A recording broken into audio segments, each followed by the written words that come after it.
C. C.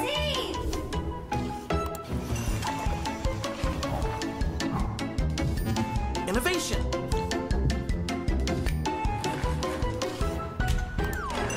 Huh? More innovation. Wings. Weapon. More weapons.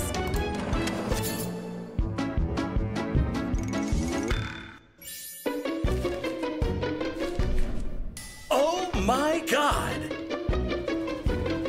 Yes! Yes! Yes! Yeah! Yes! Yes! Yes! Spokesperson.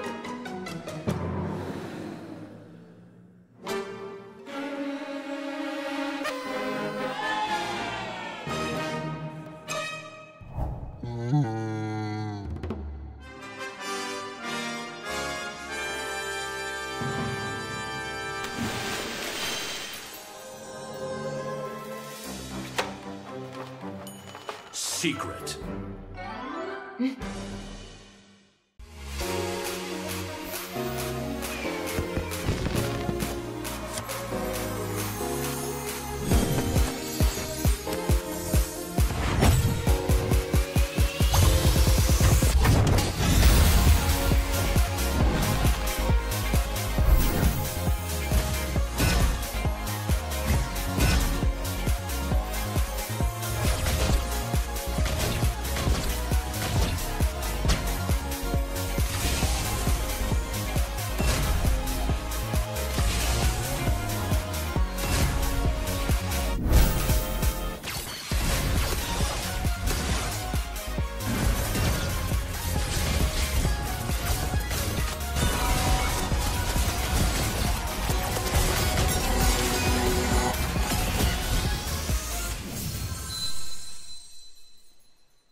C. C.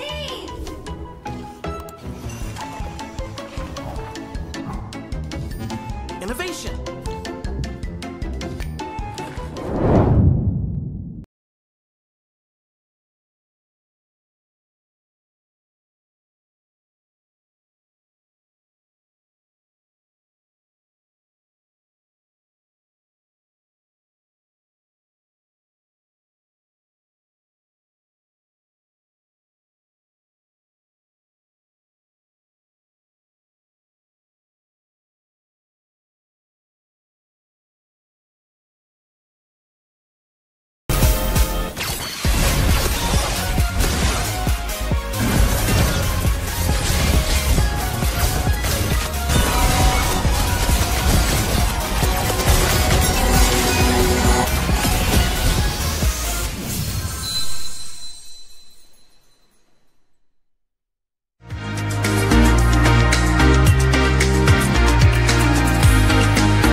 C. C.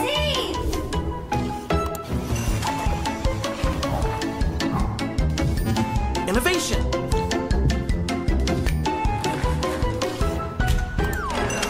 Huh? More innovation. Wings. Weapon. More weapons.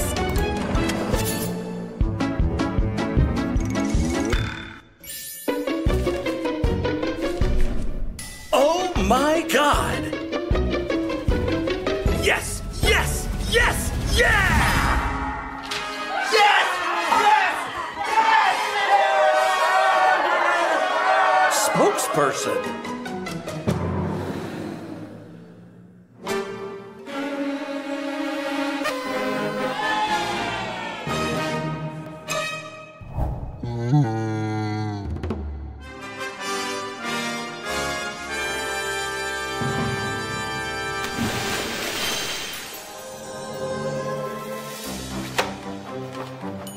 Secret. A new mode called 1 vs. 1 is coming to Mobile Legends Bang Bang.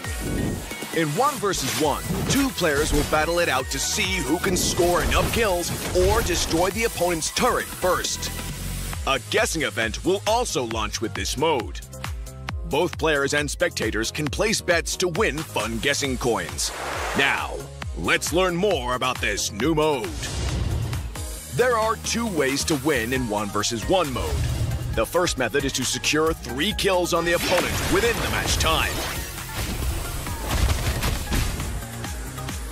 The second method is to destroy your opponent's turret.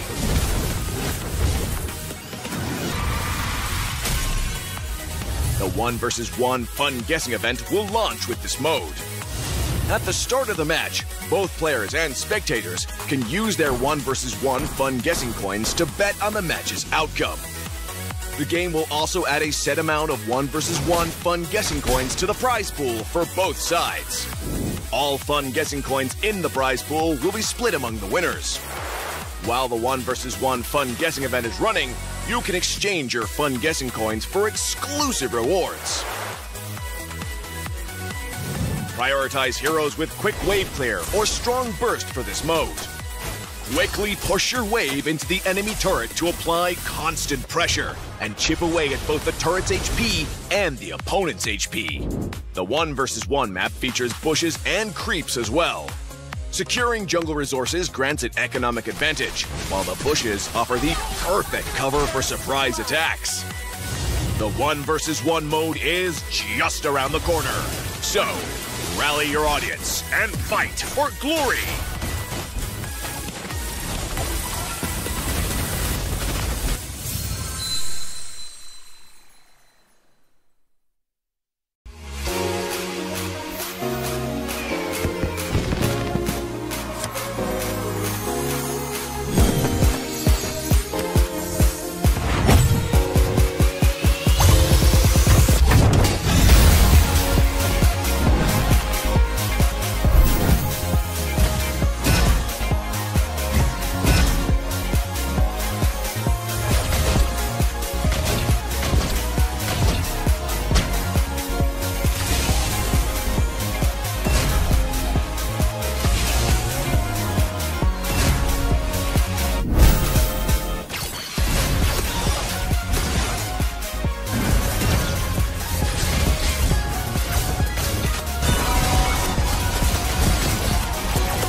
C.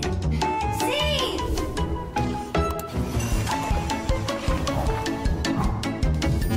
Innovation.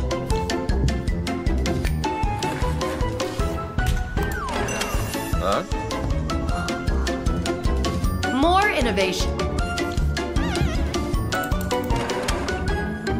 Wings. Weapon. More weapons.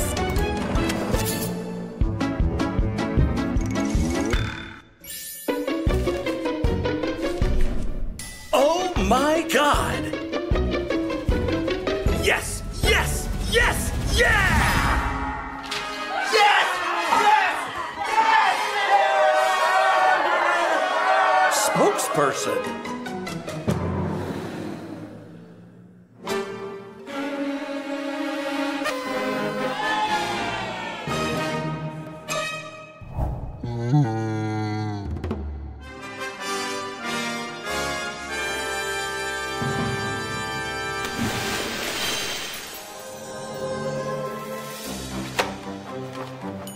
Secret.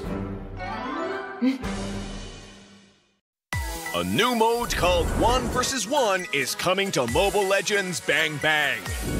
In 1 vs 1, 2 players will battle it out to see who can score enough kills or destroy the opponent's turret first. A guessing event will also launch with this mode. Both players and spectators can place bets to win fun guessing coins.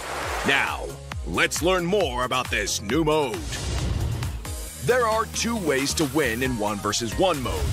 The first method is to secure 3 kills on the opponent within the match time. The second method is to destroy your opponent's turret.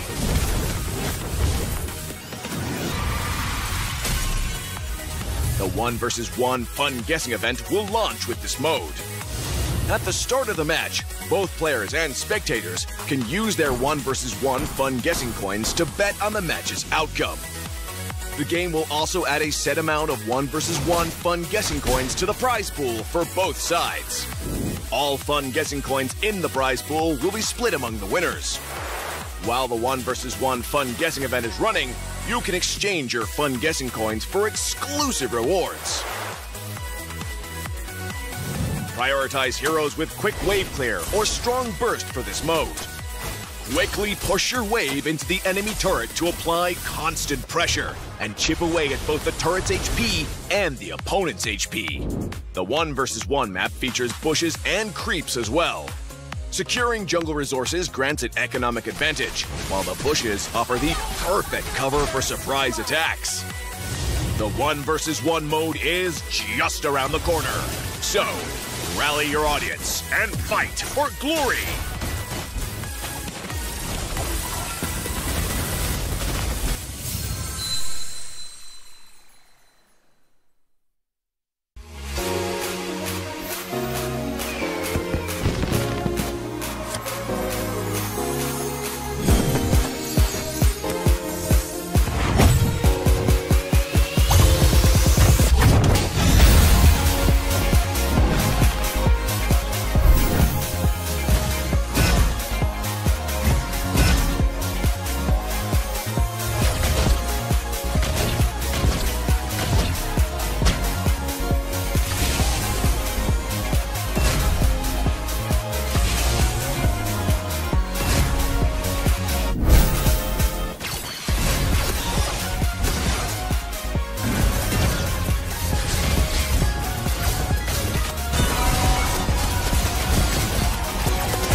C. C.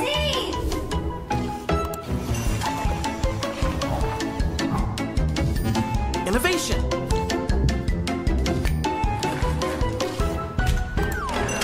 Huh? More innovation. Wings. Weapon. More weapons.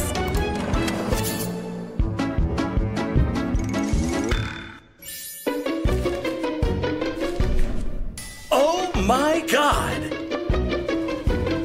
Yes! Yes! Yes! Yeah! Yes! Yes!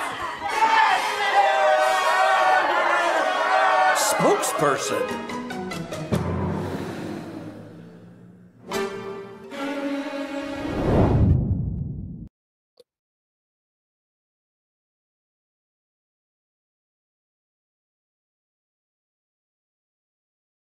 Good evening, ladies and gentlemen, and welcome to the next door showdown. And this is gonna be a showdown in between Bangladesh versus Nepal. And today, in match one, we're gonna witness We're Bots versus Low Expectation. From the casting desk, I'm here, ventriloquist, and we have Shudhan. Yeah, thank you so much, Mr. Fahim. A great crafter from Bangladesh, obviously. And yeah, the second match is between RECON Legion versus HORA ESPORTS, which is recently formed and have been acquired by HORA ESPORTS, which is a big esports company in Nepal. I guess most of the players, most of the viewers are hyped for the game. But yeah, low expectations are also one of the great team from Nepal, and I'm really excited to see the matches and their deliver in the matches as well as from Bangladesh. We are bought and RECON Legion. I'm really curious about their strategies and their strength in MLBB. Well, I'm certainly excited to see who's gonna come on top because we have two of the best teams from both our regions, from Nepal as well as Bangladesh. As for Bangladesh, we are Bots, which is one of the most reputed squad at the moment, and RECON Legion is not gonna be fall too behind. They're also known for their extreme good strategy, and they have been changing their strategy from years to years, from 2020 till now. They have been changing the strategy all over and over.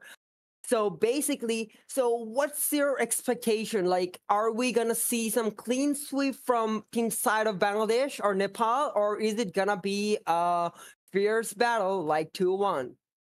Well, that's a hard question, by the way, because both of the teams they are going to play in the cross server. Most probably, they will play in some server from India, like Mumbai or any other server where their ping will be, equal or equivalent. So they might not be able to play with their full potential. So they'll have to play with some restrictions on their lineups and everything. Most probably, the high mechanics hero will be left alone. They'll be picking up some tanky jungler, most probably because that's what they play when it is the online tournament between between two countries.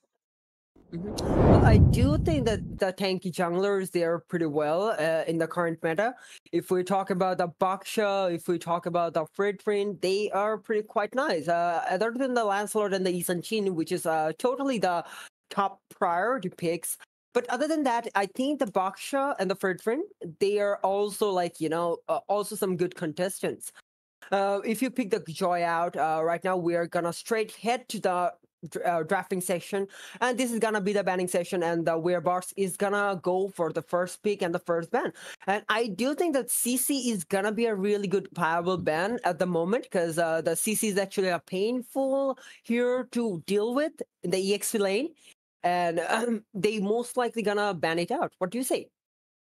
Yeah, that's the case in all of the MPL reasons as well. CC is one of the one of the best hero in XP laner. She is hard to deal with. Obviously, you said it, and yeah, she is very versatile. She can deal a lot of damage. She can regen a lot. So that's the reason she is very she's very strong in XP lane. So yeah, CC is one of the will be the one of the most contested hero for the XP lane. Are the two It greatest is actually one of the inventions. priority pick. Okay, that's kind of surprising. First Wheeler ban Angela from the side of Weirbots. And I suppose if you're going for like, a tanky lineup and a lot of vanguards, Angela does put a really good value to it. But right now, the second ban goes to low expectations, and I expect they're gonna Even go the for some strongest of trial currents bans, and fail that to is gonna claim be me. Bane. Okay, one of the most OPest gold laner at the moment. Yeah, and by the way, Angela, in the recent tournaments, Angela is very popular in Nepali tournaments. So I guess that's the case. Maybe we are but rate it really well from the Nepali tournaments. Maybe that's the case. Ben is also really popular, and yeah, we have already predicted Let's hear that from the there will crowd. be less Make some assassin picks. noise for So yours Ben might truly. be a great the room filler for the jungle position. So maybe that's the reason the ban is also banned out I am not from the the only one expectations. bound by Well, these Bane is chains. currently the meta goal laner, and if will you be surprised if I say Bane takes only one skill to take down an marksman? An entire marksman is gonna be melted just by his one skill, and that's all he needs to take down a marksman. So I think they're going for all the safe bans, which is Welcome the to my CC, the castle, Phobias. Like my they're already friend. going for unleashing everything on My their kiss EXP lanes. grants you Perhaps Alice immortality is also or an EXP death. laner, so oh my god, that's 3 EXP ban from both sides. Oh, so maybe the Basha, which is the best pick right now, the We Are Bot have the best chance to pick it up in the first pick, but if the pick of the Basha, there are still some heroes which might be trouble for the high SP hero like Basha. So I'm not sure if they will pick it, because Basha, even though he isn't that mobile, but he is really popular in other MPL regions as well. So Basha might be the great best pick for the VR bots right now. I do think that Baksha does put a lot of value from like any sides. They call Even me if a it's, hero okay, the because I person saved my going nation from for the falling Isan apart. Shin, the most prior pick of any tournament, and the win rate of Isan Shin is 70%. So the win rate speaks for itself, perhaps. As you can see, it is already on 70%. So I think they are gonna go for the late game jungler strat with two fighters in gold lane and EXP lane. Maybe with a Kiwi in the mid lane. That could be their go-to strategy, because that's what I've been seeing in MPLs recently. Butterflies And, born as by you thy can see, wish, the Zuxian got guided hit from the by side lanterns. of Muscle of iron, as well as that bones of Garakacha. steel. Okay, that's quite interesting. Yeah, low expectation according to their recent matches. Yeah, but Gatukasa is their pocket pick, by the way, and yeah, they didn't take any one can time to escape pick my it iron up. fist. Okay, the Badang, he have lost his popularity in Nepali tournaments, according to my observation. But we can see him right here. Yeah, he is really great in order to isolate players and send CC the players, and he is also very sorry.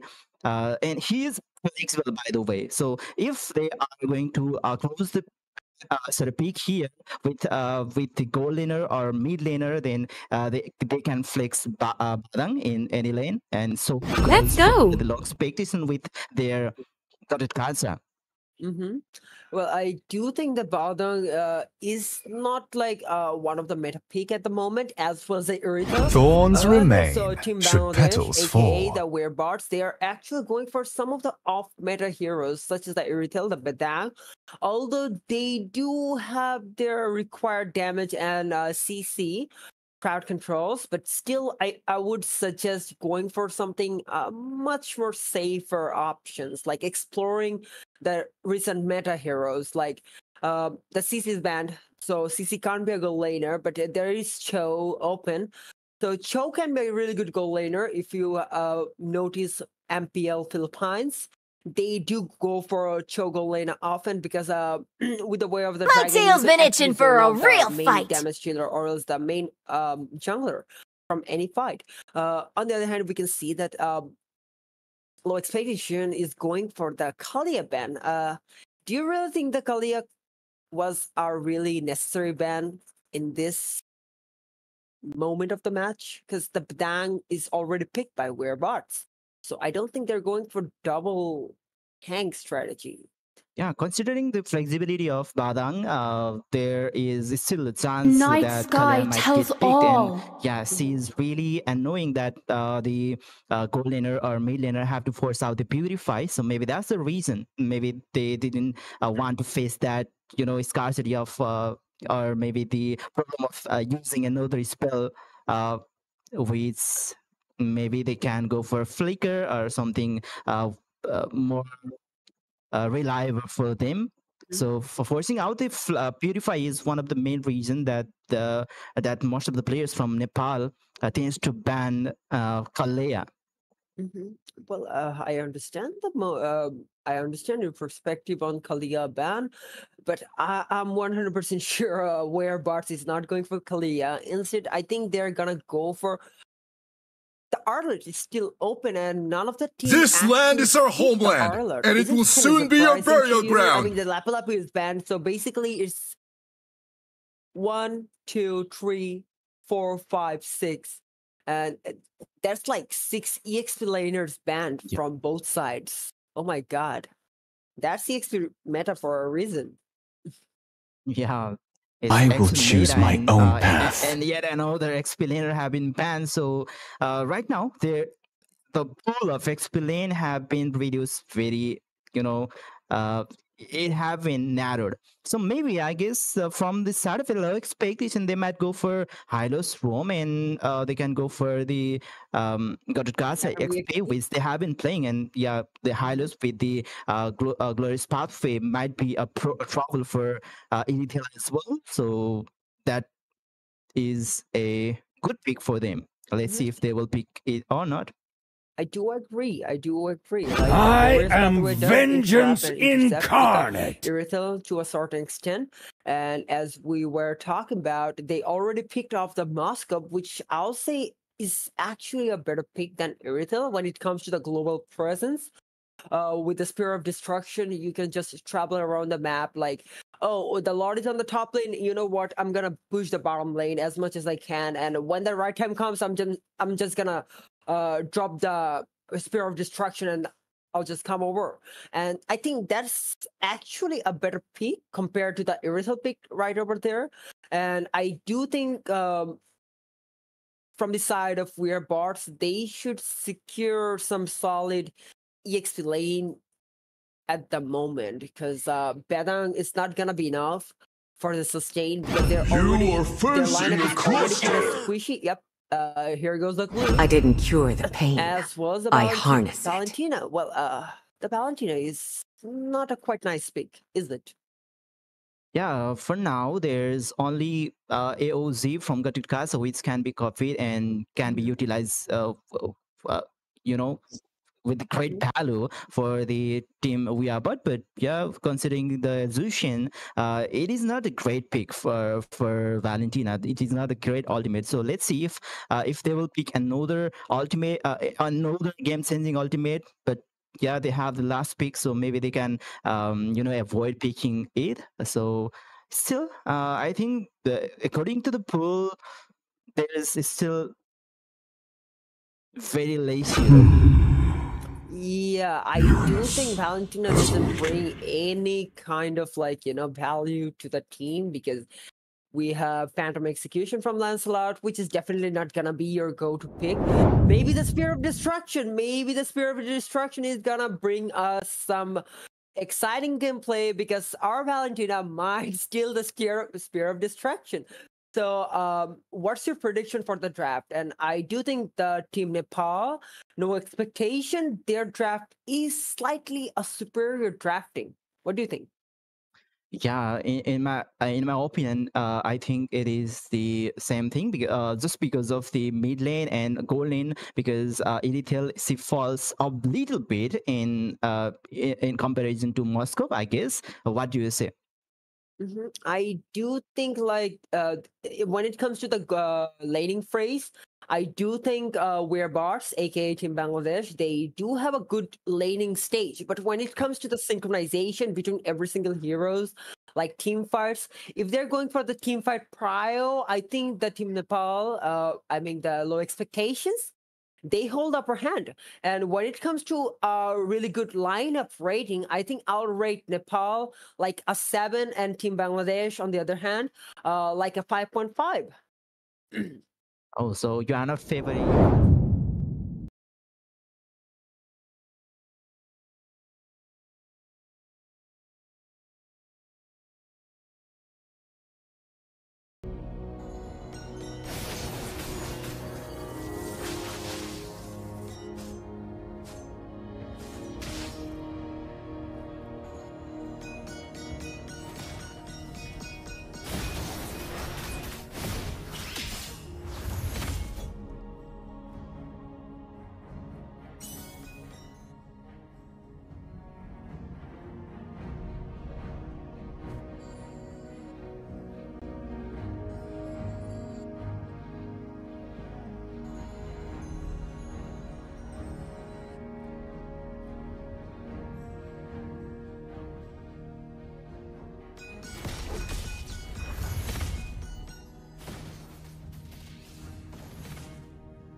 For weird bots because first the AOG from Gatot Kacha, that wasn't actually Gubayasi but Destroyer with IMU, and that didn't land well, and that didn't actually land on any enemies. So it was the first sign that no, the Valentina peak wasn't a really nice option. And if we take a look at Pelos Fallen, I think, okay, he actually managed to get out of that Uranus situation.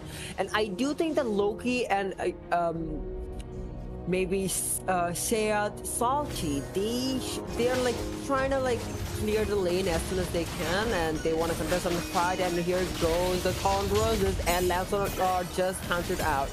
And right now, a Spear of Destruction connected to one enemy, and we can see that the Uranus is trying to zone the Vices out, while Loki is actually falling back with a low HP. Alright, that was 8 no any casualty till now. It is already nearly 4 minutes of the game, and we can see there's still no any blood on the battleground. Okay, and there's another turtle getting spawned at the top lane. Let's see. The turtle is on the top lane, and Moscow is kind of like getting aggressive against the Moscow. I mean the Irito. And I do think Iwa should take his sweet time to farm up because the Irito does kind of hold upper hand in the early game. So as you can see, the second turtle spawn and both team is present here, and the fist crack going on from the Badang, and YS has already launched his Mountain Shocker. And Lancelot is trying to get his target onto Ruhan, but Ruhan is dealing a lot of damage. Lancelot thought of falling back, but nope, he's not gonna go back. And there goes the Zuishin. He actually caught up with Arlen. Okay, that was kind of unexpected. Okay, Loki fell down, and here goes the AOG from Destroyer. Okay, there's no one's gonna save you at the moment, but he actually, okay, nope, he didn't manage to take any kill. By the way, that was a nice try by Destroyer. He managed to get one kill, and a lot of people, by the way, 3 of the players from low expectations were on low SP. If he had some skills on, skills ready to top, maybe he could have secured a Maniac or maybe more. Yeah, there's another turtle. Loki is there to zone, but Lunaris will be able to secure the turtle. No any contest. Maybe on the bottom lane, we can see Ruhan have already managed to secure the tier 1 turret, which is really great. According to the time, it's only 5 minutes and 36 seconds. Another gank on the top lane, and we can see 2v1 situation. Loki will fall on the hands of Lunaris. Well, where Bots is actually falling behind, and ARG connected to Mr. Charming, and I don't think they're actually gonna let Mr. Charming go. And here goes another kill for 2 low expectations, and they actually managed to like get 2 advantages in 2 early skirmishes, and they are right now going all in, not caring if that's enemy's jungle. They're gonna secure all the objectives as well as the jungle. So the last option for where Bots is to play safe, maybe go to the late game, because that's an YSS and he can shine pretty well in the late game. So I think that's their plan at the moment, because I can't find any better plan for them. Yeah, probably. And we can see even Ruhan is struggling in the bottom lane. There was a spear of destruction. Oh, Lunaris was taken down by Mr. Charming somehow, and on the top end there's some few pressure from VR, but maybe they're trying to force out the tier 1 turret. Who knows? Yeah, they are trying to cut the lane, but maybe they will not try there. Try more than that. Well, low expectation isn't giving any space to Weirbox at the moment, and as we can see, YSS was kind of cornered. I mean, Fallen actually managed to get out of the situation, but still, I would say that, yeah, just play a little safe. Save your HP for the turtle contest, because the turtle is about to spawn in 6 seconds, and as we can see, okay, that wasn't a really nice move from Weirbox, and they're actually trying to go for the Uranus, bro. No, that's the Uranus. Okay, they actually managed to give a really good damage, and the split with the spread from blue, but I don't think that will give him any edge, and there goes the freeze crack, and they actually managed to take down the Moscow, and that's a really good kill. But this is the turtle, and this turtle is gonna decide which team is gonna go for like the advantage in the first lot. Yeah, Yuva is down right now. Salty is trying to zone out the players. Loki was still he will manage to secure the torture. Salty still was trying to zone out the player, but he will get taken down. Lunaris in another hand will take down Destroyer, and there comes Yuva with his spear of destruction. It takes down Yuhan, and there's another isolation from Mr. Charming, taking down Mr. Lunaris. Well played, Moscow. That was a quite nice spear of destruction, and here goes the Mountain Shocker from YSS, and he is actually so close and managed to take down Iwa. Iwa already given 2 kills to Fallen, and I think there's gonna be a really bad situation for a low expectation because Moscow does need his sweet time for farming and he needs 3-item power spike, and without that I don't think Yua will be able to, you know, provide much for his team. But on the other hand, we can see where bot is going for the top lane takedown, and I think they will be successful taking down the turret because there is no one on the top lane. On the other hand, we can see the Mountain Shocker popped off from the side of Fallen, and I don't think they're going for any skirmish at the moment. Yeah, we are about trying to force out the top lane tier 2 turret. There's fewer players from low expectation might be able to secure the lane, but they will lose out their orange buffer. Yeah, we can see Lunaris trying to trade, but there comes AOT, Destructs and Espoir, taunted Loki, but he is still with full SP, knock off Kurosaki, but there's no any damage coming up. Phantom execution from Lunaris, but Yua will be the one to take down Destroyer. Loki trying to trap drop, but he will get taken down instead. Kurosaki with the kill against Loki. 3 people still alive from We Are, and they are forced to fall back. Maybe they'll lose Tier 1 turret from mid lane. Yeah, perhaps they should fall back or else they might lose any more lives at the moment. So the first Lord is already spawned, and as we can see, the gold difference is like 100-ish gold difference with the tier 1 turret from the top lane. I think they will be able to have like a 300 lead, and here goes the Lord to low expectations. And what do you think, what strategy are they gonna pull for this Lord? Are they gonna like push to the inhibitors, or maybe they'll just take the tier 2 turrets at the moment? Yeah, I don't think there will be any possibility of contesting the Lord, considering the frontlining and zoning capability of low expectation with this. I mean, there's not much gap, by the way, but yeah, about the split push, I don't think Yua with Moscow will fall against Edithel with his Ruhan. Well, I do want to see the item builds from both sides because I'm not actually quite determined if the marksmen did reach their, you know, the 3-item power spike, which is required for Moscow as well as the Erythel. As we can see, they are going for a little bit aggressive on the bottom lane. Can we switch the camera to the bottom lane?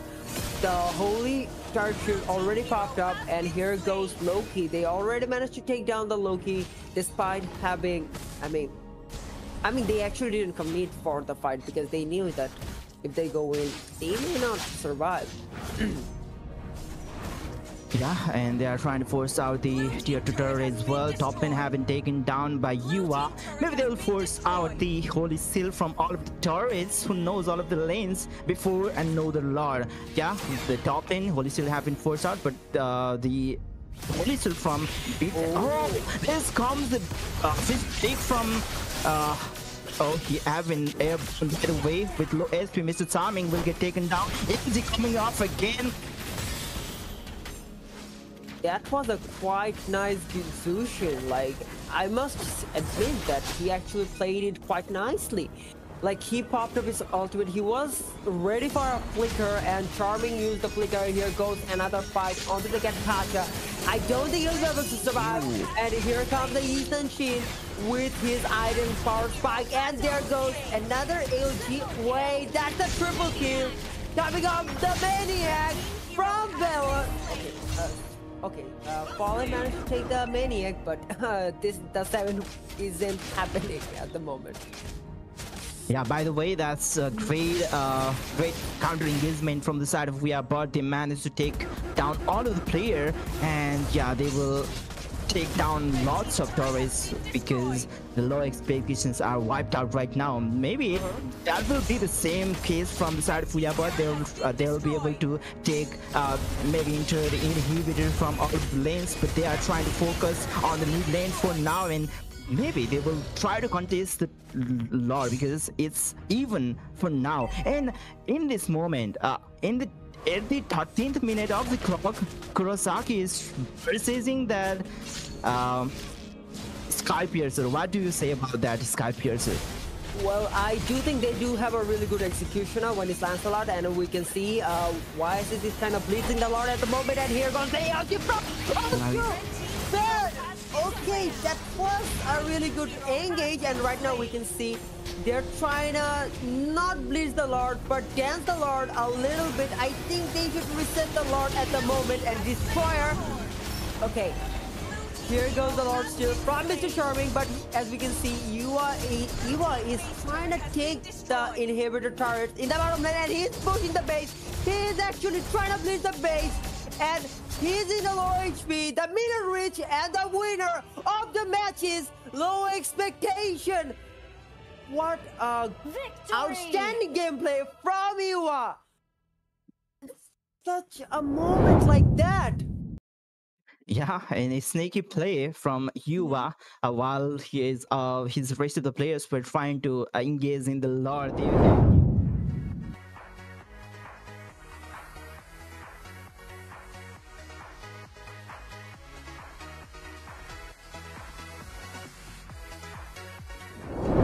Able to focus on the split push, and yeah, their strategy worked well. Well, I wanted to talk about the MVPs of both teams, but as we can't see the match result at the moment, so I don't think we can talk about the MVP. But for me, the MVP was none other than the Moscow, because despite all the pressure, despite all this pressure from all the sides, he actually managed to take not only one, but two turrets, one after another, and already bleeds the Lord before the Lord was, bleeds the base before the Lord was bleeds. And that was a quite unexpected things from both sides. Like, we didn't expect that despite the YSS was falling down, but still they will be able to take the Lord. They actually managed to take the Lord, and then they couldn't win the match because the Moscow ended the match even before the Lord spawned. Oh, that was quite an experience. Yeah, I think the We Are Boss, they missed out they messed up after wiping out the low expectation. They should have synchronized the lane, all of the lane after the wiping out low expectation, so they could have maintained the pressure in all of the lane. But they tried to finish the game by rushing into the mid lane. So I guess that's where they failed to manage the wave on the top lane, and yeah, low expectation, they managed to capitalize the mistake coming up from We Are Bots. Yeah, that's quite the analysis you got there. Well, I do think that was a really bad decision from We're Bots. They could have managed all the lanes, like a bottom lane, like a top lane, and I do certainly think that the value of inhibitor turret in the mid lane isn't more than the side lanes, because the far lane pressures more than the mid lane. You can clear the mid lane while Lord dancing, but you cannot clear the far lane. So I think where bots actually forgot about the side lanes. They thought, yes, we can bleed the mid. No, we cannot bleed the mid. Let's bleed the Lord. No, we cannot bleed the Lord. So what are we gonna do? So I think where bots is gonna learn from their mistakes in the next match, because this is a best of 3 series in between Werebards and Low Expectations. So don't lose hope, because Werebards might make a comeback and in the next match. Till then, guys, take care and stay tuned. We'll be back.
C.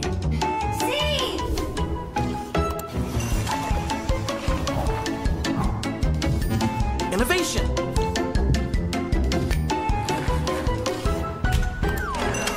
Huh? More innovation. Wings.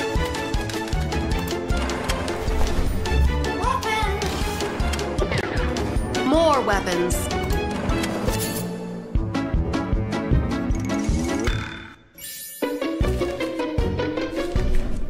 Oh my God!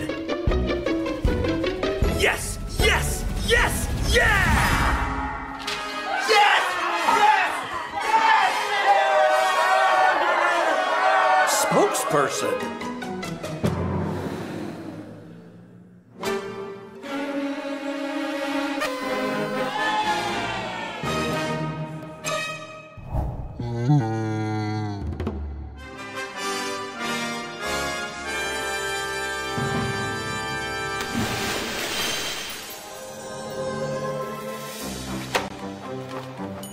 Secret.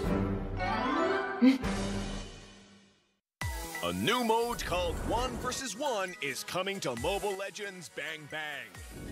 In 1 vs 1, 2 players will battle it out to see who can score enough kills or destroy the opponent's turret first. A guessing event will also launch with this mode. Both players and spectators can place bets to win fun guessing coins. Now, let's learn more about this new mode. There are 2 ways to win in 1 vs 1 mode. The first method is to secure 3 kills on the opponent within the match time. The second method is to destroy your opponent's turret.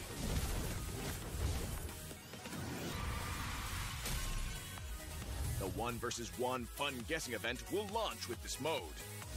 At the start of the match, both players and spectators can use their 1 vs 1 fun guessing coins to bet on the match's outcome. The game will also add a set amount of 1 vs 1 fun guessing coins to the prize pool for both sides. All fun guessing coins in the prize pool will be split among the winners. While the 1 vs 1 fun guessing event is running, you can exchange your fun guessing coins for exclusive rewards. Prioritize heroes with quick wave clear or strong burst for this mode. Quickly push your wave into the enemy turret to apply constant pressure and chip away at both the turret's HP and the opponent's HP. The 1 vs 1 map features bushes and creeps as well. Securing jungle resources grants an economic advantage, while the bushes offer the perfect cover for surprise attacks. The 1 vs 1 mode is just around the corner. So, rally your audience and fight for glory!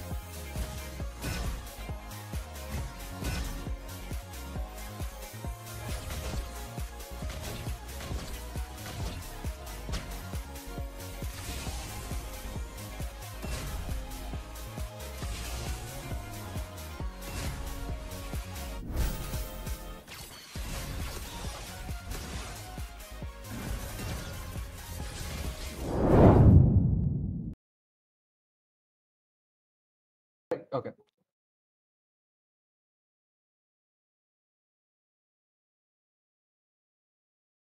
Hello guys, good evening ladies and gentlemen, and welcome back to the second match of best of 3 series in between Weird Bars and Low Expectations, where Low Expectation managed to pull some really good moves on Weird Bars and managed to secure the first kill.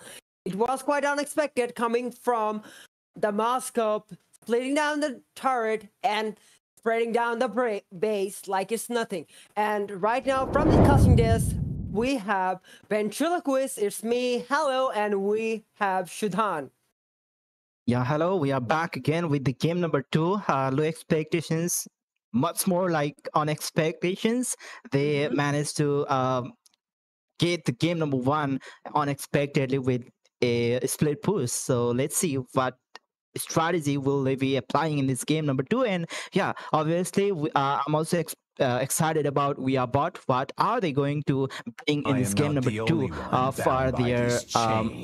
for their redemption?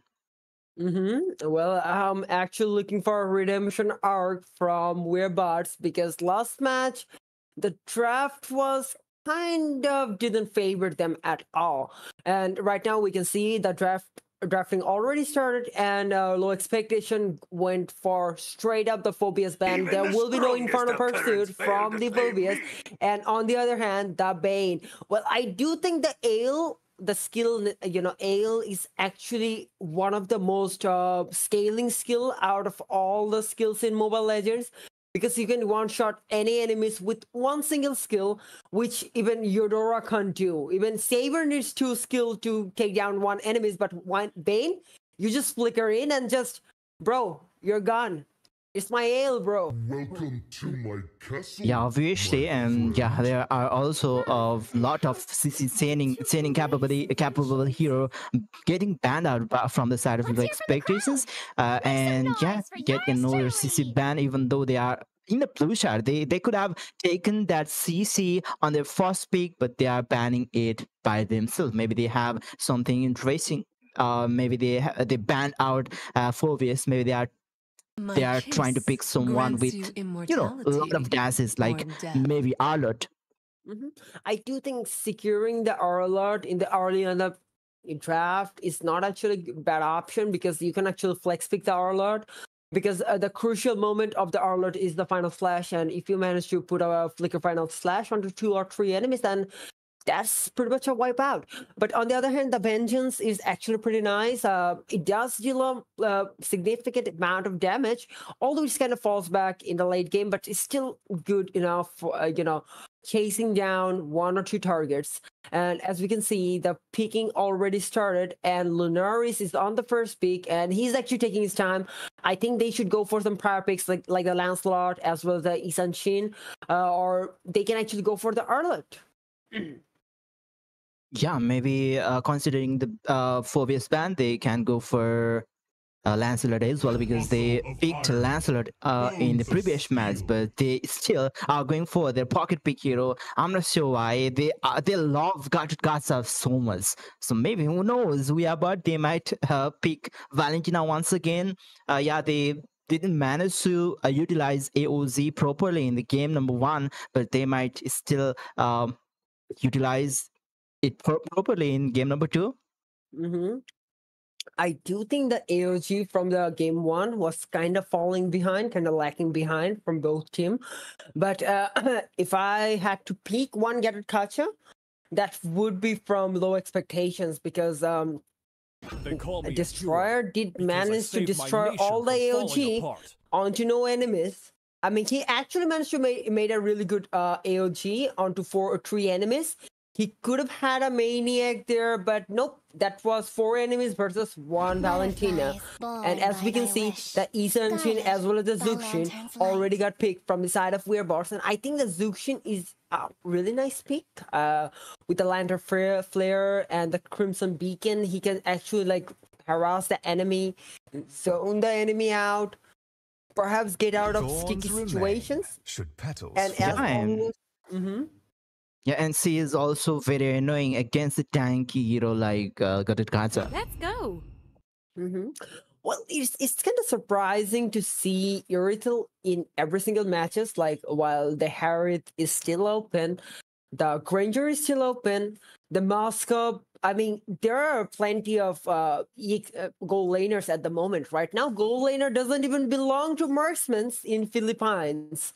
they actually go for Cho goal lane, Sissy goal lane, Bane goal lane. Like they'll go everything in goal lane except for marksmans. And I don't think this is quite a marksman meta at the moment. And since where Bars already have Isan Shin as their executioner, as the late game executioner, so I think it's actually safe to go for some tanky heroes like the Ruby onto the goal lane because Low Expectation does have some heroes that can be intercepted by CC, like the Lancelot, like the Irithel. I think Ruby's a really nice pick. Yeah, well, according to the peak right now from Low Expectation, they have, they have a lot of burst type hero. Against which Uranus is really great against burst hero because of his high HP and high regeneration, and we can see a hero which is capable of melting that Uranus from mid lane is getting banned. So which might be another ban, maybe Lunox, because yeah, we could see Lunox in a lot of matches in Nepal as well. Are we gonna see a hyper carry Uranus because they're actually banning all the heroes that can actually burst down, actually take down Uranus? So if they ban Lunox, that's gonna be a Uranus goal in hyper carry, or that can be a really good change of weather. Right now we can see Kalia getting banned from the side of Low Expectations. Okay, this time I'll actually side with Low Expectation. Yes, they didn't pick a roam yet. And banning out the Kalia is a really good decision. And from the side of Weird Bars, banning out the Eve was a really nice decision because they're going for the mid prio with the Zuxian. And the only good hero that's open right now, that might be the Farsa.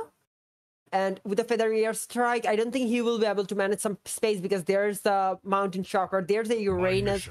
They're gonna be intercepting the Farsa's ultimate Feather Air Strike as much as they can. Yeah, so let's see what they will be picking for the mid lane. That's gonna be interesting because I don't think they will be able to pick some hero in Expedient which can melt that Uranus, by the way. Or are there any? Yeah, there's Expo is still open right now, and which can be really good against Zusin as well to go for that backline, because even with that Crimson or Lantern Flare, Zusin will not be able to knock up Expo while he's last Insanity. The Arlot is still open and I can't see Arlot, and that's hurting my soul. Bro, why are you guys not giving enough love to my boy? What did Arlot do? He's actually one of the best pick considering the meta. And even without the meta, I think the Arlot is actually one of the best pick because of the Final Slash. And the Flicker Final Slash actually like changed the momentum of any game, any given game with the right amount of farm. If you're lacking behind 10k farm and there's a Final Slash on 5 enemies, congratulations, you wiped out your over that much. But on the other hand, if you have a like lead of like if you're falling behind like 1 or 2k, the Arlot can change the trajectory of the match. And right now we can see Valentina getting picked off from the side of Low Expectation as well as the Esmeralda. Well, there's quite a nice draft, don't you think? Yeah, considering the amount of CC coming up from We Are Bot, I don't think Esmeralda will be able to, unleash her full potential in this game. But yeah, as you were talking about Arlot a lot from the side of We Are Bot, I don't think there was such high amount of CC to trigger the demonic intuition, or maybe what was it called, the passive of Arlot. Yeah, he would not have been able to dash more because of his teammates. There was too low CC from the side of We Are Bot. But yeah, maybe maybe the Low Expectation they could have picked the Arlot because they had a lot of CC from their 3 picks. Well, I do think that Esmeralda is a really nice pick, considering the amount of sustain the Esmeralda offers, as well as the backline diving potentials. With the Lancelot and Esmeralda's Falling Star Moon, I think they will be able to penetrate the backline. Although there will be a Belleric waiting in the backline, but let's see how they place up. So, judging by the draft of both teams, which team do you support? Like, what do you think? Which team is gonna win this match as well? The last match, there was, the the winning lane matchup from the side of We Are Bot, but in this game, I think that's going to be the low expectation, which will be having easy time on their lane. Yeah, Esmeralda, I think she's got upper hand against Uranus always. I'm not sure why, but I think that's the case. And Uranus is trying to be Uranus onto enemy jungle, but I don't think that's gonna be the case here because Fallen managed to take the Little Wanderer and Lancelot skipped it. On the other hand, we can see a really good winning lane from the top lane because Nathan is actually pressuring Irithel down to his own turret. And I think if things go like this, this match is gonna favor low expectations. Yeah, and let's see.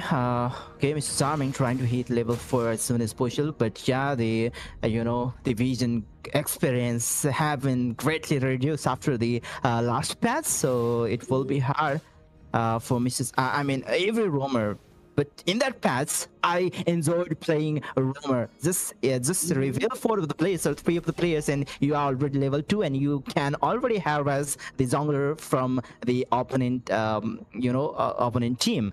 I wished I could have, casted. I would have been able to cast it in that patch because I didn't get any chance to cast in that patch because it would have been really interesting, the roamer dominating the game. But yeah, there's the turtle number 1.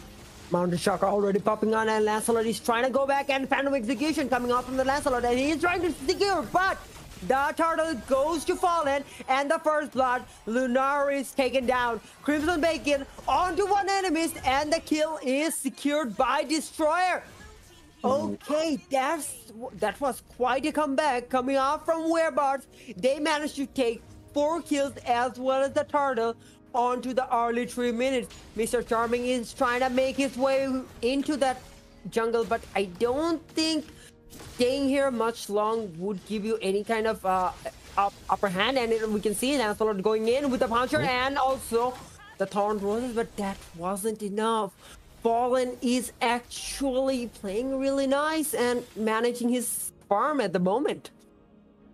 Yeah, and at the 3rd minute of the game, we can see there's 3,000 worth of gold lead. Oh, nice knockoff against Yuva. There comes Mountain Soccer just to give the vision to his teammates, but no any engagement because we can see Fallen is with his lowest HP possible right now, and he's trying to farm and regain his HP at the moment.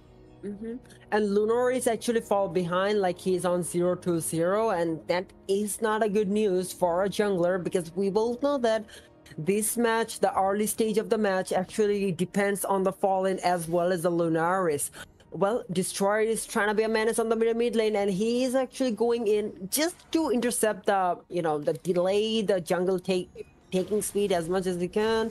And on the other hand, we can see Fallen is actually on level 8. On the other hand, Lunar is on level 5. Well, I don't think there's gonna be any turtle contest from Lunaris any sooner.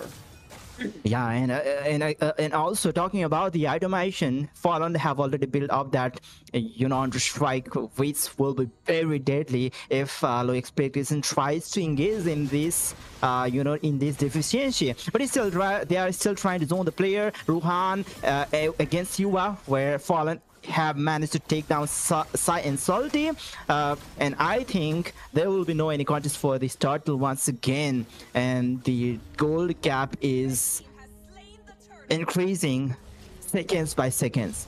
It's already like 4.5k goal difference coming out from Wirebots, and they are actually leading the match.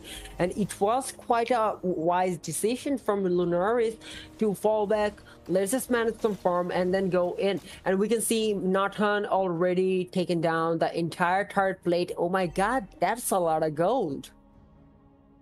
Yeah, that's a lot of gold, which might not be able to, faced by the low expectation. Again, once again, another invasion, but Lunaris was able to secure the orange buff. But at the top end, we can see Ruhan managing to take down the tier 1 turret. Again, Lunaris is getting invaded of back to back, and he will lose another purple buff from his jungle. And that is gonna be a really big difference because Lunaris is on level 7 and Fallen is on level 10. Bro, that's a 3-level difference. We don't see 3-level difference often in pro plays, and I think that's gonna be, this match is gonna be favoring Wirebots because they already managed to take down all the early skirmishes. The Belleric was contributing to the team really well, so I think this match might favor Wirebots, and we can see a comeback already. Yeah, obviously, because I don't think there will be, I mean, Ruhan will outscale UI in damage, obviously, because Nathan, he is really deadly in that late game, and I don't think there will be any kind of damage to contest this game against Wirebots from the side of low expectations. And I think they are actually pressuring their holy defense at the moment, and that is the earliest holy defense I have ever seen, because that's actually a 6-minute 40 seconds holy defense taken down. And right now we can see Nathan already melted down the Gatakato with the entropy, and it's only the third turtle and they're going for the inhibitor. What is going on, Wirebots? Yeah, that's part of Nathan. And we can see Science Salty is getting melted. You will survive with that low SP. Kurosaki. Oh, Eozi comes in. They are still trying to play aggressively. There's some okay, there were some CC, and we can still see Ruhan with that entropy trying to dish out a lot of damage, and he single-handedly will be able to zone out all of the players just because of his damage.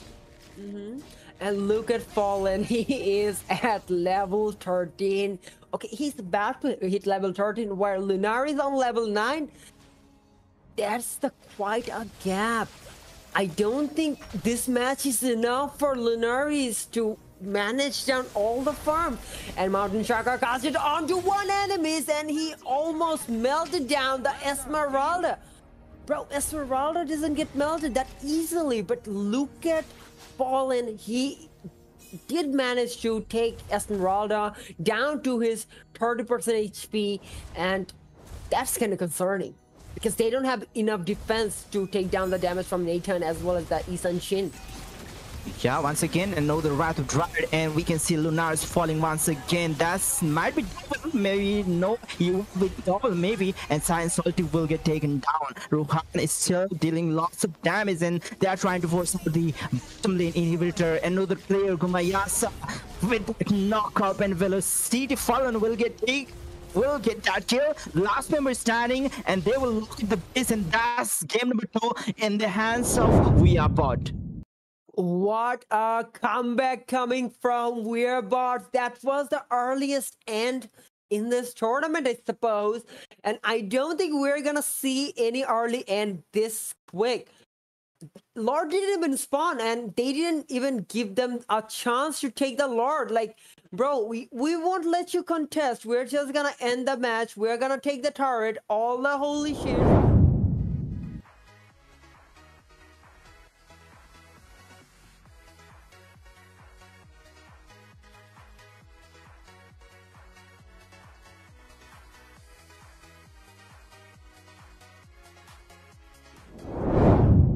Yeah, obviously, just right after the game, the turtle number 1, where low expectation lost 4 of the players, that was the start of the snowball, and the snowball was was executed perfectly. There was no any chance of comeback given to the low expectation from We Are Bots.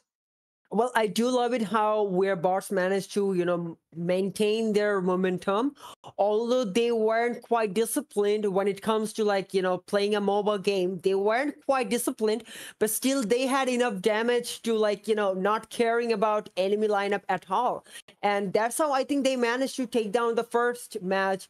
And this is a best of 3 series, and I'm actually excited to see the final match. And the final match is gonna be held within 1 or 2 minutes. Don't go anywhere, guys. Take care and stay tuned, because the last match between Bots and Low Expectation is gonna be Bot 2, guys. Take care.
C.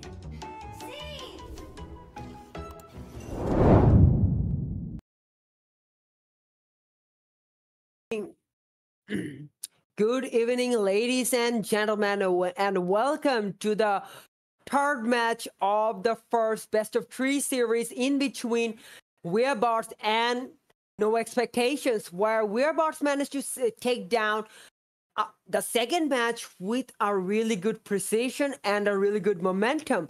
And from the casting desk, we have Ventriloquist, hello, it's me, and we have Shudhan Rai. Yeah, we are back again with the game number 3, which is going to be the tie-breaking game between the team We Are Bots versus Low Expectations. My kiss. Will it grant immortality or death?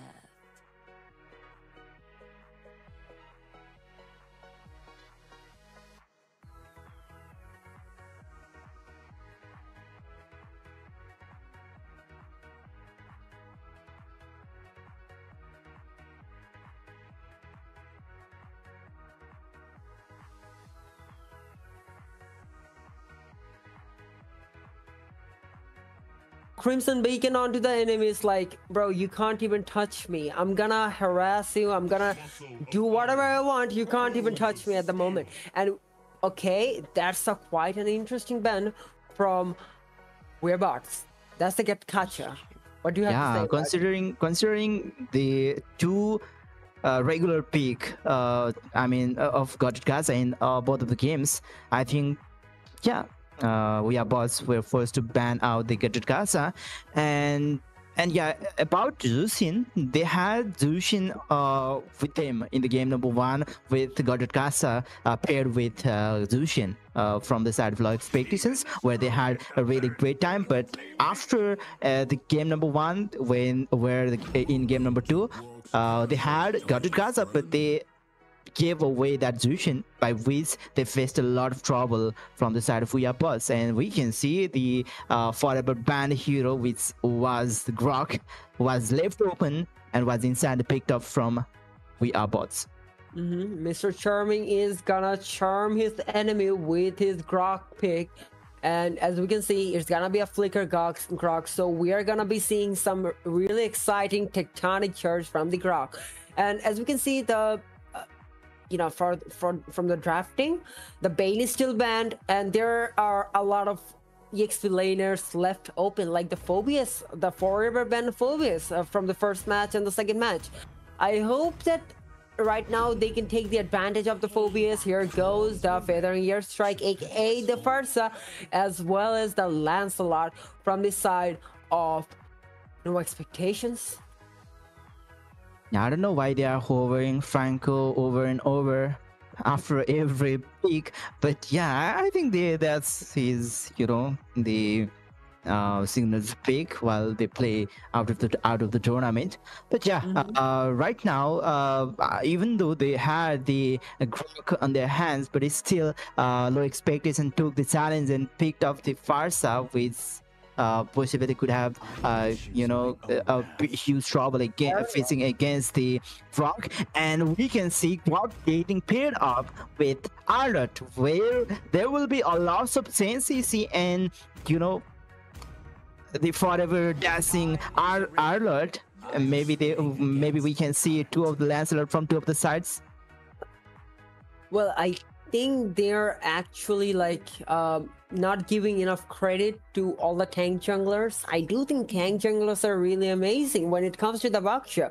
I mean, Baksha is able to deal a significant amount of damage in the early game, and the rotation from Baksha, he can actually manage to steal 1 or 2 side creeps in the early on, and that will give him the early edge to contest the turtle. Like, imagine you're Lancelot, you go to your blue, you take your blue, and then you go to your red. Nope, that red isn't here. That's a surprise. And the element of surprise that Baksha can pull is actually significant, and it actually makes tons of really good gameplay.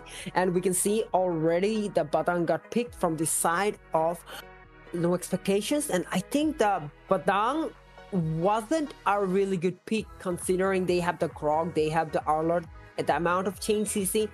I don't think the Badang will be able to land any fist break as he wants to.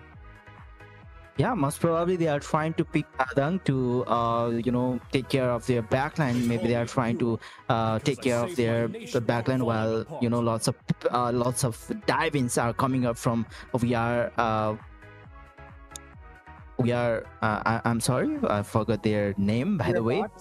We are bots. Okay, and we can see the forever, rivals Lancelot and Easonsin have been parted away by banning it away. I do think banning Easonshin was one of the best decisions they can take, and I think we'll be able to see some really good marksman ban from the side of Weirbots at the moment, because they already secured the Nathan, which actually gets a power spike after 2 or 3 items.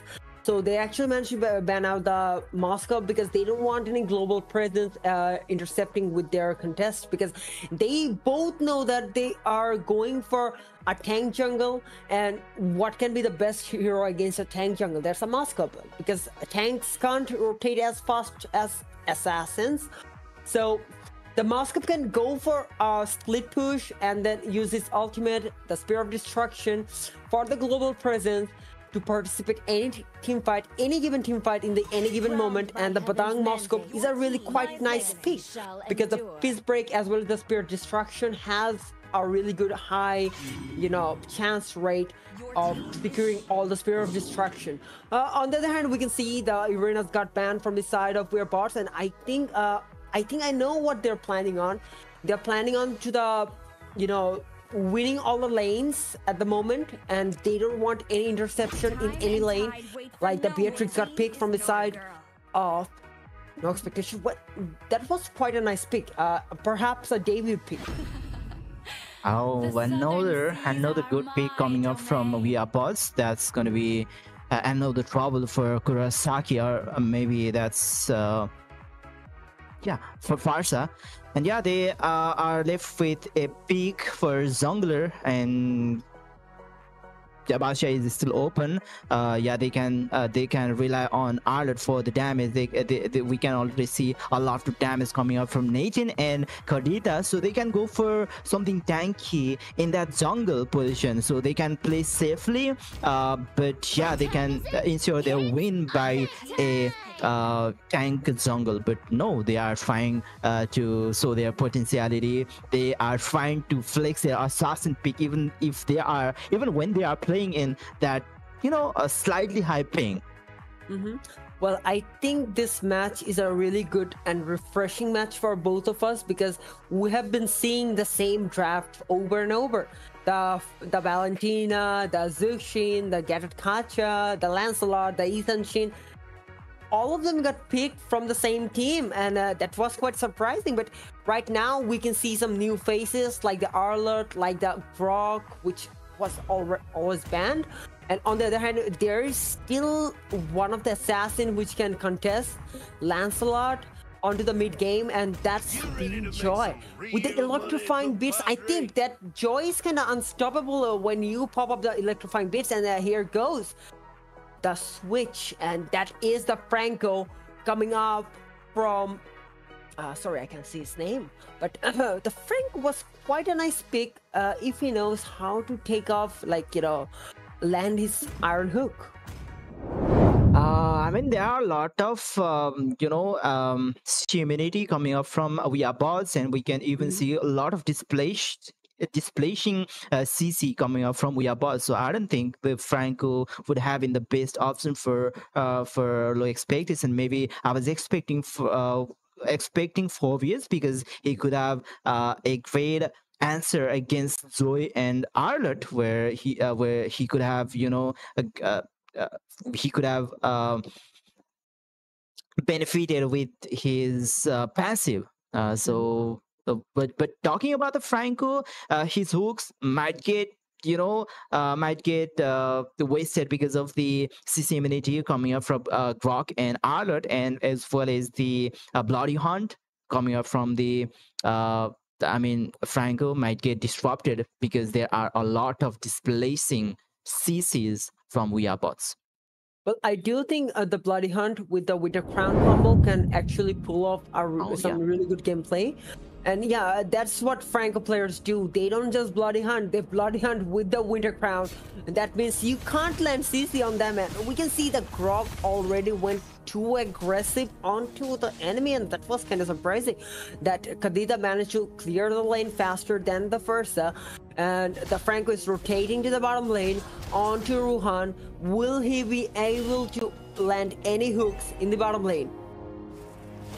Yeah, his hook might be the key. Yeah, if they manage to pick up some players while rotating, maybe they. Oh, nice! Great innovation with Petrify combination. Kurosaki was taken down, and that's the first blood. And we can see the Thalassophobia Destroyer regaining his full SP within a few seconds. That was quite the risk, and high risk, high reward. As we can see, the first blood is taken down by the Kadita, and Destroyer managed to pull a really good card right there. Like, he knows that he got the early game damage, and I think he actually took the full advantage of that. And right now we can see they actually clearing the lane as fast as they can, and right now they're rotating to the top lane. I think this is a replay from the past games, but Yeah. okay, maybe we might be able to see and know the total fight for this game. We can see there's some invasion going up from Fallen. I don't think with the Franco level 3 they will be able to contest the turtle, but still there might be hope. There is still hope. There is still hope. If they can intercept Joy. Oh, Lunaris. He missed his Fongzer, right?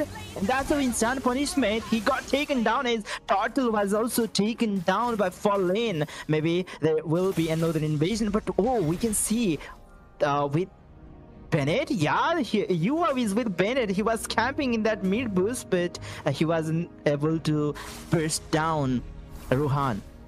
That's too early to use Bennett on an agent or on any full HPs. I mean, the Bennett is a really good item, like a really good gun when it comes to the Beatrix, but still, this is too early to burst down any enemy. And right now we can see the goal difference is already like fluctuating from the side of Weirbots, and Joy went for a full-on dive, and he is gonna steal the purple buff, which is gonna cost Lunaris a lot. Because if we take a look at the level difference, Joy is already up ahead, and we can see already Bloody Hand coming out from the Franco, and Lunaris managed to take down the kill, and that was quite a nice kill. And Destroyer knows that, nope, they're not gonna waste in any of their resources, so he's just gonna walk off from the fight. Right, still with this draft, they are still managing to, get some trades. I wasn't expecting that much, but oh, another Petrify, and that's from Destroyer manages to take down Hiwa. And yeah, there was Gumayasi, but he felt not to, hook any of hook Destroyer because there was no one to deal damage there. I mean, Kadita got some immunity up on his sleeve, so I don't think it was quite a nice decision to hook anyone. And I think when it comes to like taking down enemies like the Mercemans, Kadita is doing a really nice job. But when it comes to the Beatrix, he will do a nice job with the proper amount of farm, but he does need a quite amount of time for the farming. Right now we can see Iron Hook connected to the Grog, and that's not gonna be a fight. And I think Grog will tectonic charge and manage to take down the Franco like it's a marksman. And Lancelot is trying to puncture his way out, and he will be able to get out alive. But will he be able to like take his blue buff? Oh no, Joy going in with electrifying beats, and okay, don't go in.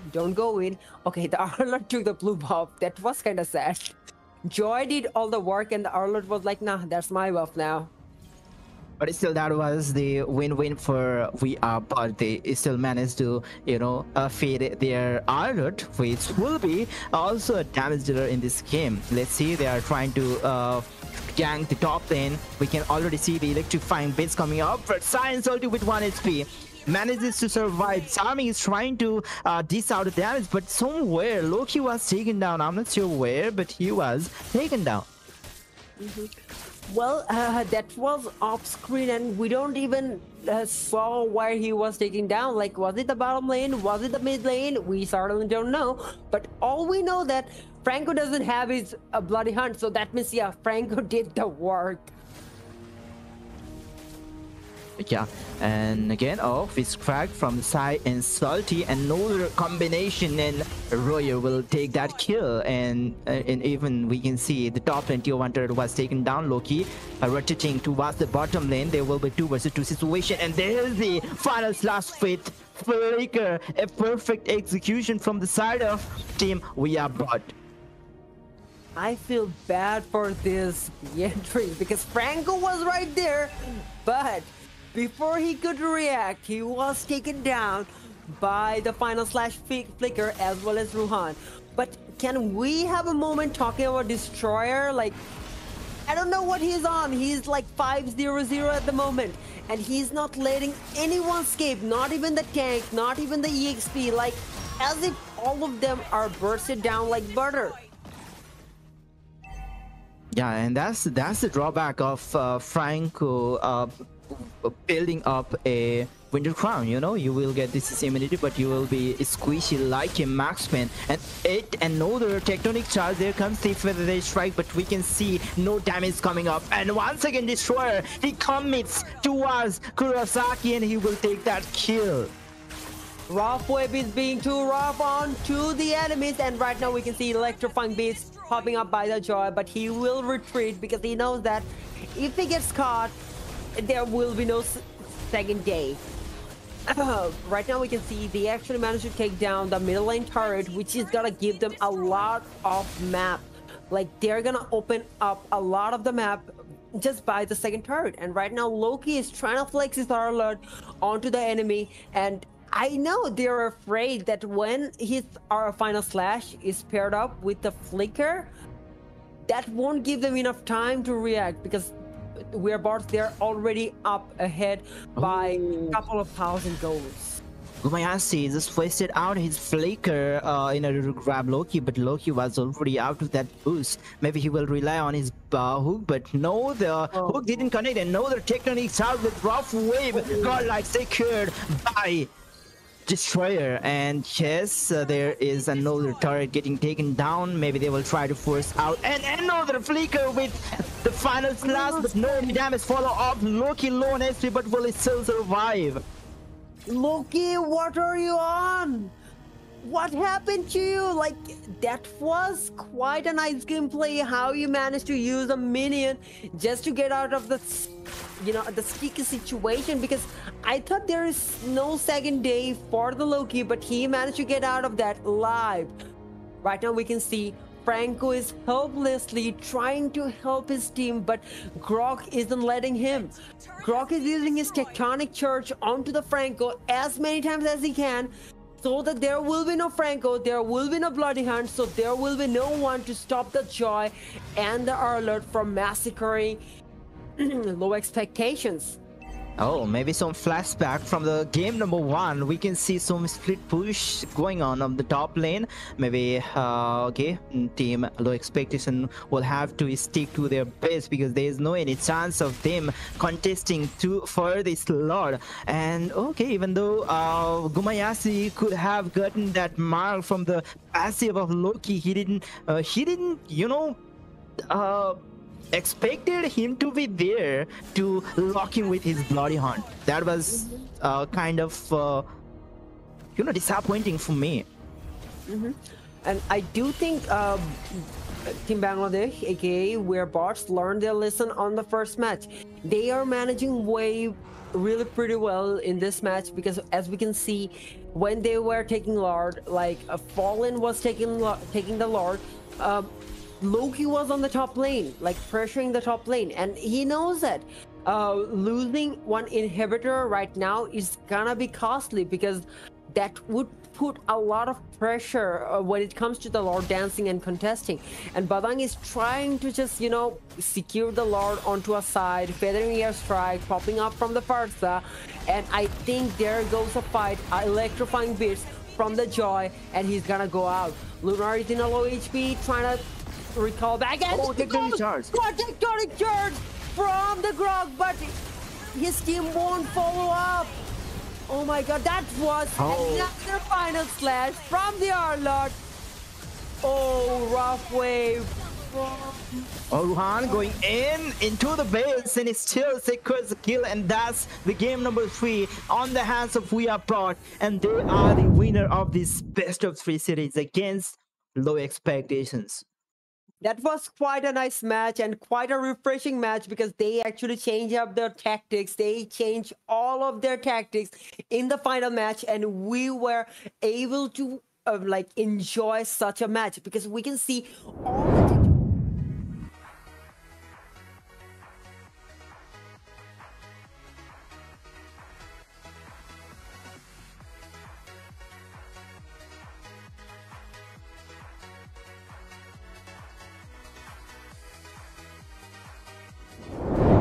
Joy. Is it 0-0-0? All right, even though he managed to, you know, dish out a lot of damage, was Zoe with 0-0-0? Mm-hmm.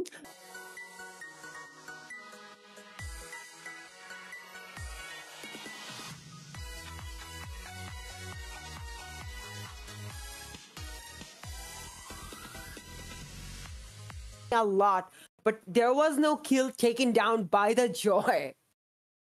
Yeah, I was expecting a lot of damage from, kills from Zoe, because he was the one going in and chasing that backlines, but seeing him with 0 kills and 0 assists as well. Is that some kind of bug? No, I think that's impossible for him to have 0 assists.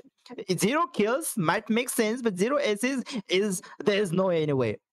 Well, that is something new for me as well. I've been casting for like 5 years, and that's my first time seeing a jungler on 0-0-0 on a winning team. And that's kind of surprising. So guys, don't go anywhere because the next match is about to start within after a short break, like a 5-minute break. So the next match is gonna be about team, maybe the team RECON Legion versus team HORA Esports. HORA? HORA Esports. HORA Esports. So we're gonna be witnessing the clash, the contest between RECON Legion and HORA Esports, and I'm eager to see how RECON Legion and HORA plays this off. Don't go anywhere, guys. Take care and stay tuned. We'll be back after a short break. Take care.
C.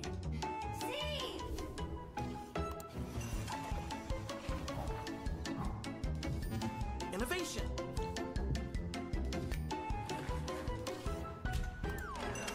Huh? More innovation.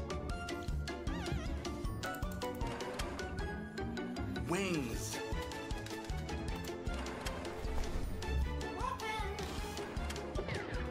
More weapons.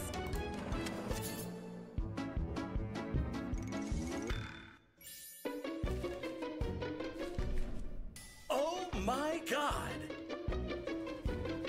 Yes! Yes! Yes! Yeah! Yes! Spokesperson.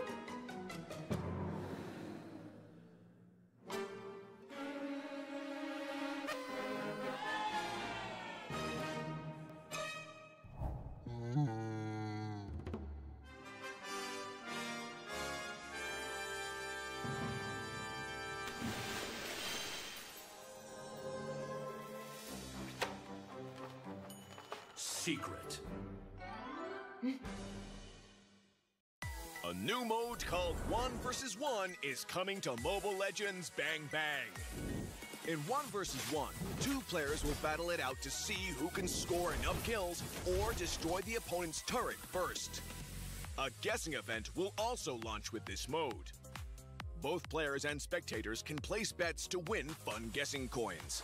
Now, let's learn more about this new mode. There are 2 ways to win in 1 vs 1 mode. The first method is to secure 3 kills on the opponent within the match time. The second method is to destroy your opponent's turret.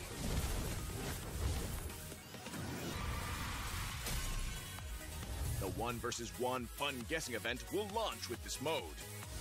At the start of the match, both players and spectators can use their 1 vs 1 fun guessing coins to bet on the match's outcome. The game will also add a set amount of 1 vs 1 fun guessing coins to the prize pool for both sides. All fun guessing coins in the prize pool will be split among the winners. While the 1 vs 1 fun guessing event is running, you can exchange your fun guessing coins for exclusive rewards. Prioritize heroes with quick wave clear or strong burst for this mode. Quickly push your wave into the enemy turret to apply constant pressure and chip away at both the turret's HP and the opponent's HP. The 1 vs 1 map features bushes and creeps as well.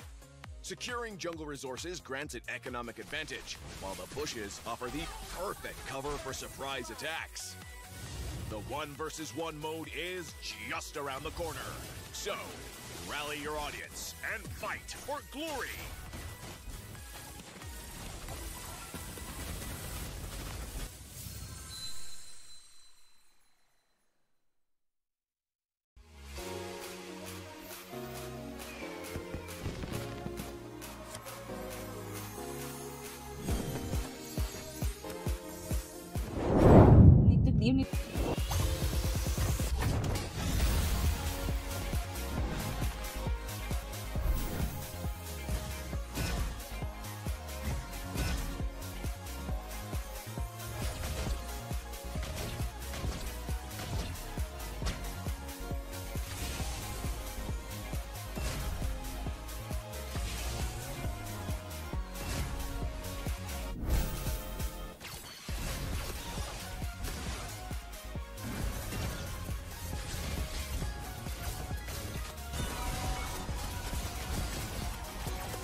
C.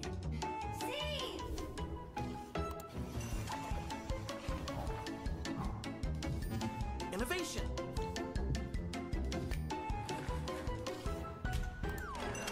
Huh? More innovation. Wings.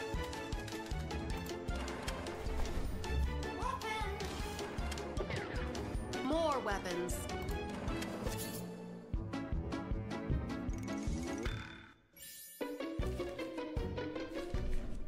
Oh my God! Yes! Yes! Yes! Yeah! Yes! Yes! Spokesperson.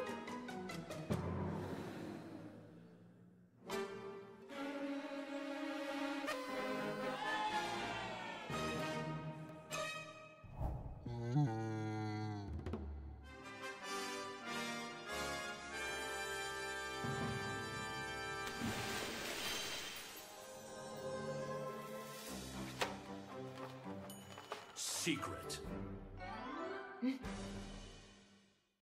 A new mode called 1 vs 1 is coming to Mobile Legends Bang Bang. In 1 vs 1, 2 players will battle it out to see who can score enough kills or destroy the opponent's turret first. A guessing event will also launch with this mode. Both players and spectators can place bets to win fun guessing coins. Now, let's learn more about this new mode. There are 2 ways to win in 1 vs 1 mode. The first method is to secure 3 kills on the opponent within the match time. The second method is to destroy your opponent's turret.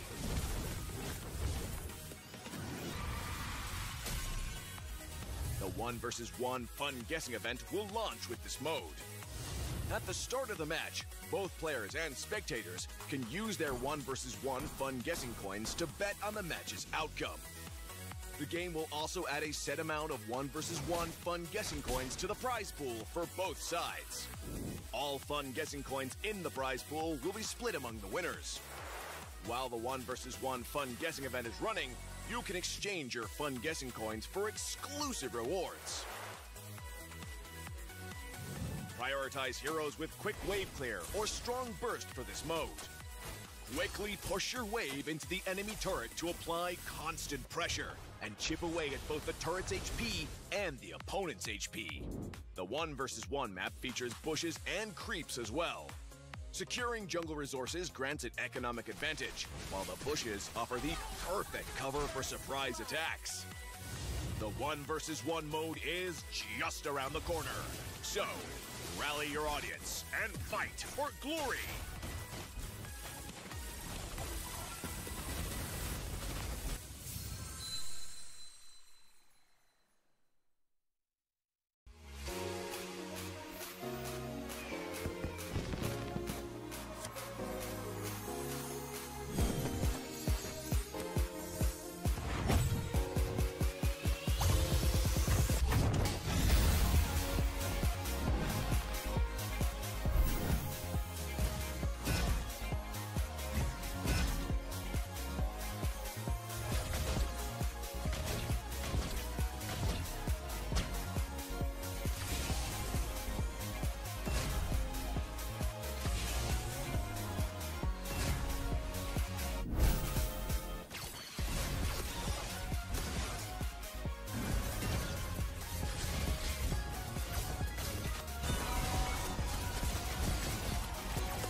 C.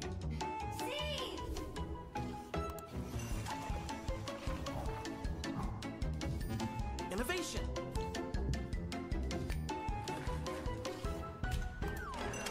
Huh? More innovation. Wings.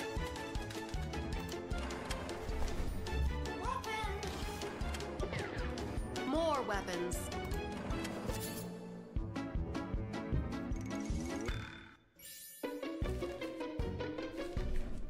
Oh my God! Yes! Yes! Yes! Yeah!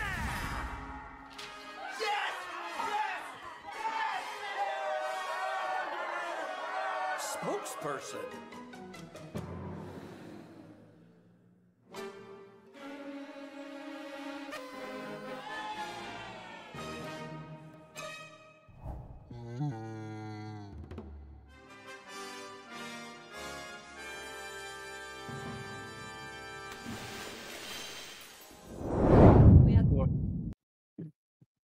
Okay.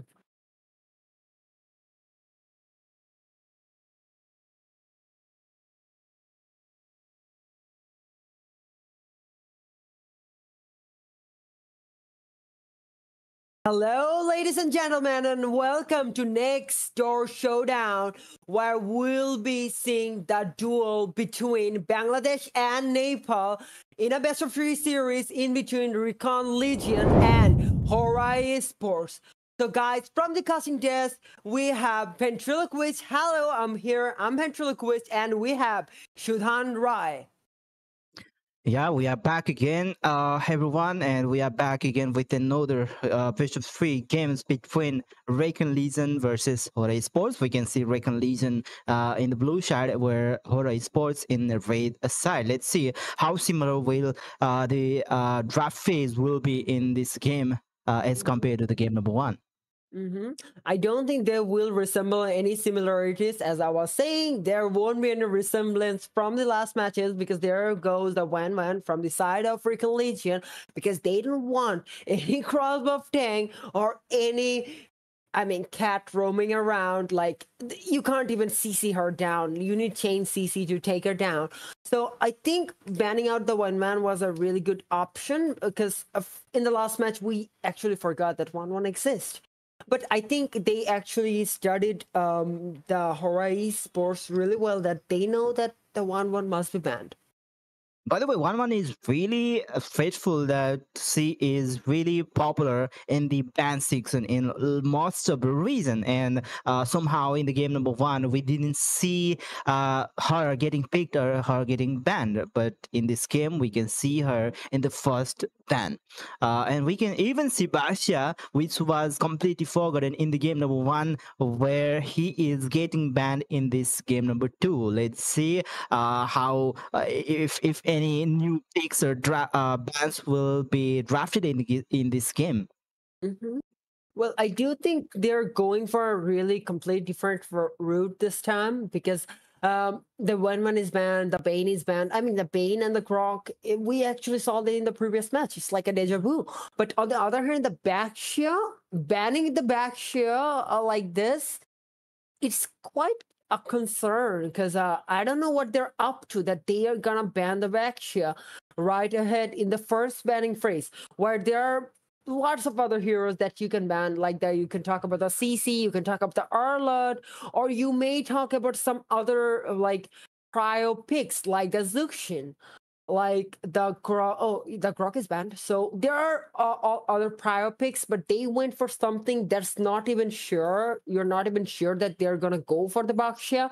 But here goes another prio ban, which is the Lancelot. I think the Ethan Shin, the RECON is actually going for the Ethan Shin. And that's why they actually banned the Lancelot out this early. Yeah, they are giving away Swenson for sure, but I think the reason behind banning that Basha was to pick Angela. I'm not sure. They HORA Sports, they are really comfortable with Angela, where we even saw in the game number one, sorry, match number one, the Angela was constantly banned, right? And Mhm. here, missing Basha, without the Basha against them, Angela would be really great with them. I do think that Angela is one of the prior picks, but we cannot forget about the Isan Shin, because about the farming capabilities, that Isan Shin holds the upper ground when it comes to like clearing your jungle, making a snowball only for yourself, making a lead only for yourself, not for your team. I think that Ethan Shin is one of the safest choice. Also, it's a marksman, it's a part-time marksman, so okay, Ooh. CC, that's quite interesting. I mean, the CC is also a really good pick, but since all the junglers are banned out, I think the Isan Shin could have been a better pick. Yeah, obviously. And we can see Kalea with them. Maybe the trouble of CC will be eliminated by picking her uh, by uh, by Kalea. Who knows? And yeah, Isensin was open and have been stolen by HORA Sports. Now it's time for Recon to pick whatever they want. That is gonna be a really hard one because you cannot go Joy for the Kalia with the Tsunami Slam. She's gonna slam you down onto any contest. But on the other hand, on the bright side, yeah, the Fredrin is still open. You can actually go for a safer route with the Fredrin. Although they needed the Baksha, I mean, the Ethan Sheen was the only surviving member that could like get out of the Kalia CC.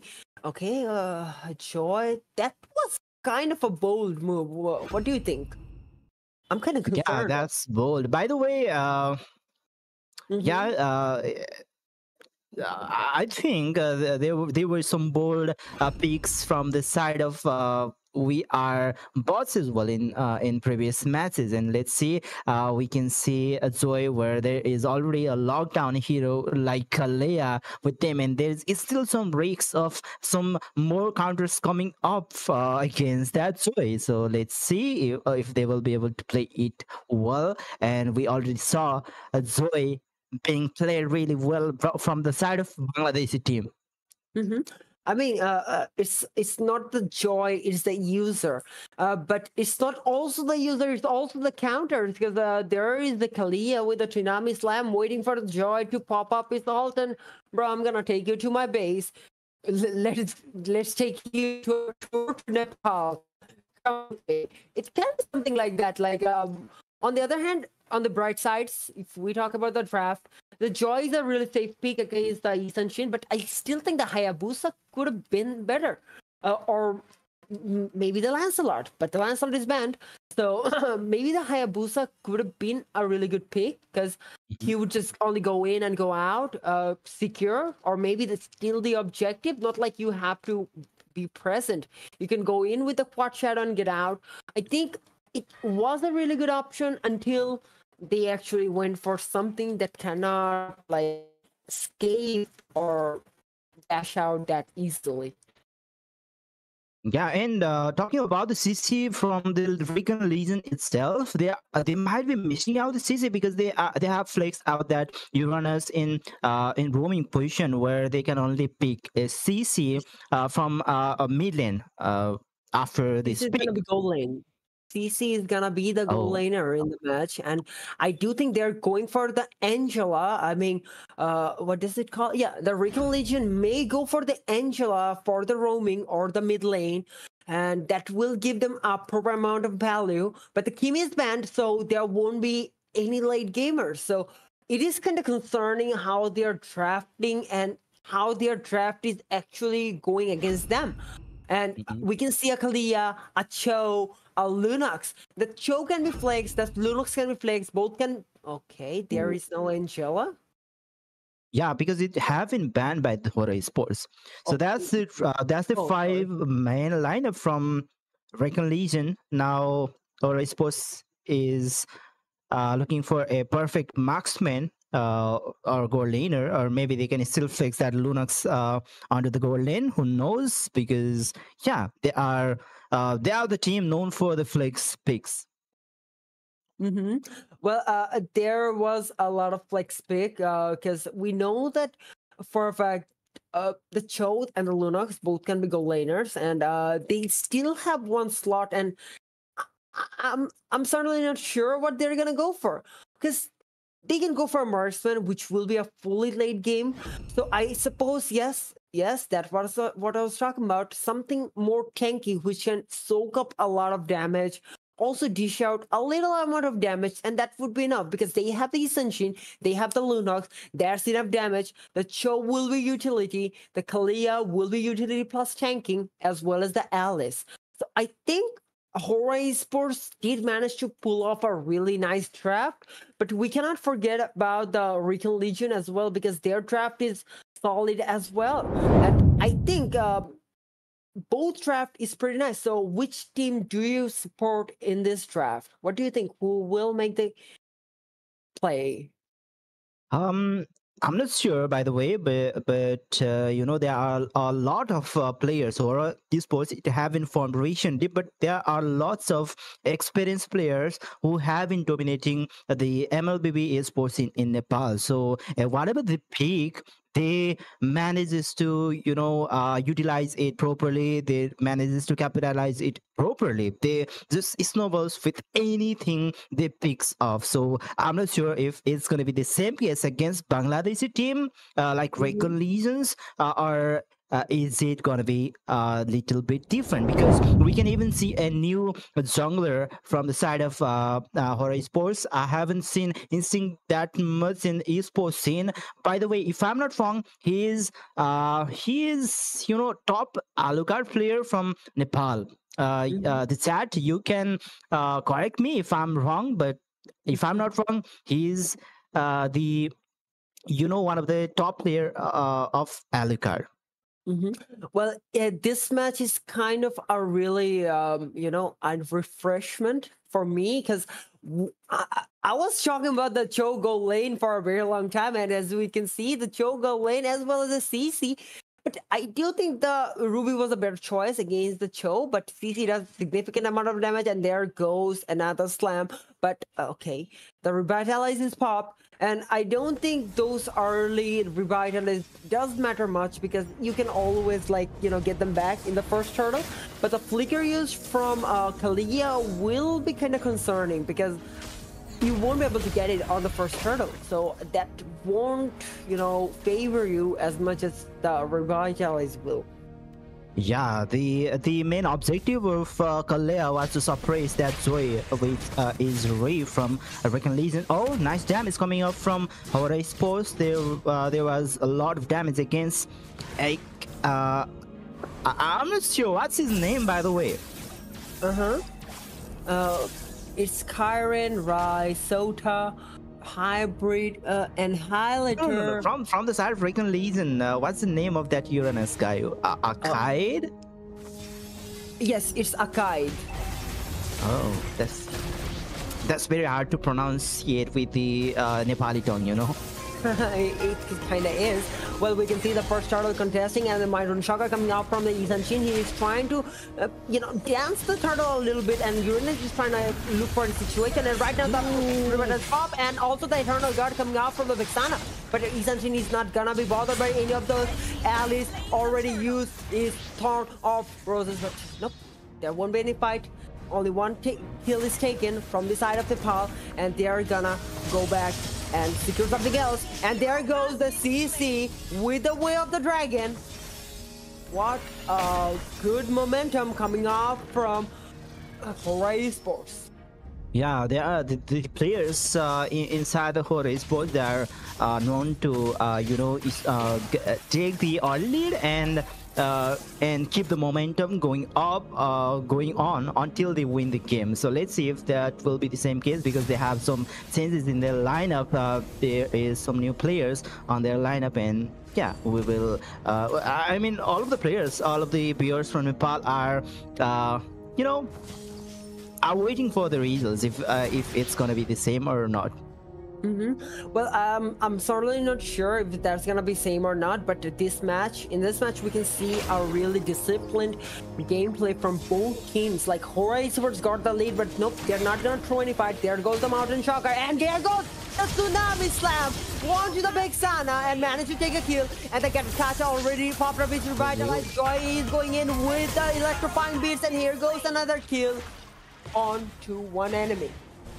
Oh, Hybrid going in 1-on-1 against a kite. Ray is over there, but I don't think he has that electrifying beast. But it's still, the rhythm of the Zoe might be enough to take him down. But no, Hybrid, he's still standing tall, and we can see any visible damage against him. Okay, I mean, the Alice already emanates so much aura that Joy is like, nah, I'm not going in. And here goes another fight. I can sense something is gonna happen right here. Joe is already trying to use his Hypno, and here goes another Tsunami Slam with the Way of the Dragon. And here goes another CC secured. And that's gonna be another uncontested turtle from the for HORA Esports. That's not even a 10 CG, that's 10 lockup. There's two heroes locking up you back to back. And I was in draft phase, I was talking about you know, the Kalea being enough to pick off CC, but I think that wasn't enough. They had to pick so on top of that Kalea to fight against CC, because that's how annoying CC is. And I think they're not gonna give CC any kind of space, because we can see in the top lane they're already trying to gang, but on the bottom lane we can see Uranus is gonna be clearing the wave, but the turret is kind of on a low HP. But on the top lane we can see already 3 men pushing down the turret, and Cho is just gonna retreat as he should. And right now Joy is trying to get his beats, and I don't think he will pop up with the electrifying beats. But on the other hand, we can look at the Kalia. He's looking for an opportunity, or maybe not. Mountain Shocker popping up by the Isan Shin, and he's looking for the opportunity to go in. Mountain Shocker onto Vexana, flickering out, and right now Isan Shin is gonna go back, and the AOG by the Gatkacha with respect. He's not gonna go in. Another Tsunami Slam onto CC. Oh god, what are they doing to CC? Yeah, the CC is uncountable. That's CC and CC and CC, and again we can see the trial and strike knocking off Uranus, a kite, but there is no any follow-up. Yeah, they were focusing on the top lane. Top lane, Tier 1 turret will be taken down, obviously. Yeah, there will be some... Oh, but no, they are trying to contest it, and there comes another trial strike, and he is getting melted down. And Stick will grab the kill, and another, the Way of Dragon against Soda, and Soda will be another person to fall. Maybe there will be an invasion against that purple buff, but there is Reed to secure his purple buff, but no, another Tsunami Slam, and another strike to get boosted down. Oh, that was a tough fight. And right now we can see HORA Esports is already leading the goal by 5k, and the kill difference is right now 1-9, and I don't think HORA Esports is gonna let RECON Legion get their momentum, and they won't be interrupted, and their momentum is right now unstoppable. And here goes the... Oh my god, that's a lot of fight going on, and the Uranus going in. Alice is trying to soak up as much damage as he can, and Uranus might be taken down by the Kalia and the Tsunami Slam. Yeah, once again Hybrid is going in, and he is being able to zone all of the players. Sota once again getting knocked up by that tidal strike, and they are going in inside the base turret before taking down the tier 2 turret. And yeah, they have managed to zone out the players. They will be able to take down tier 2 turret from mid lane, and that will be a huge thing for them, because they will be able to control the map after this.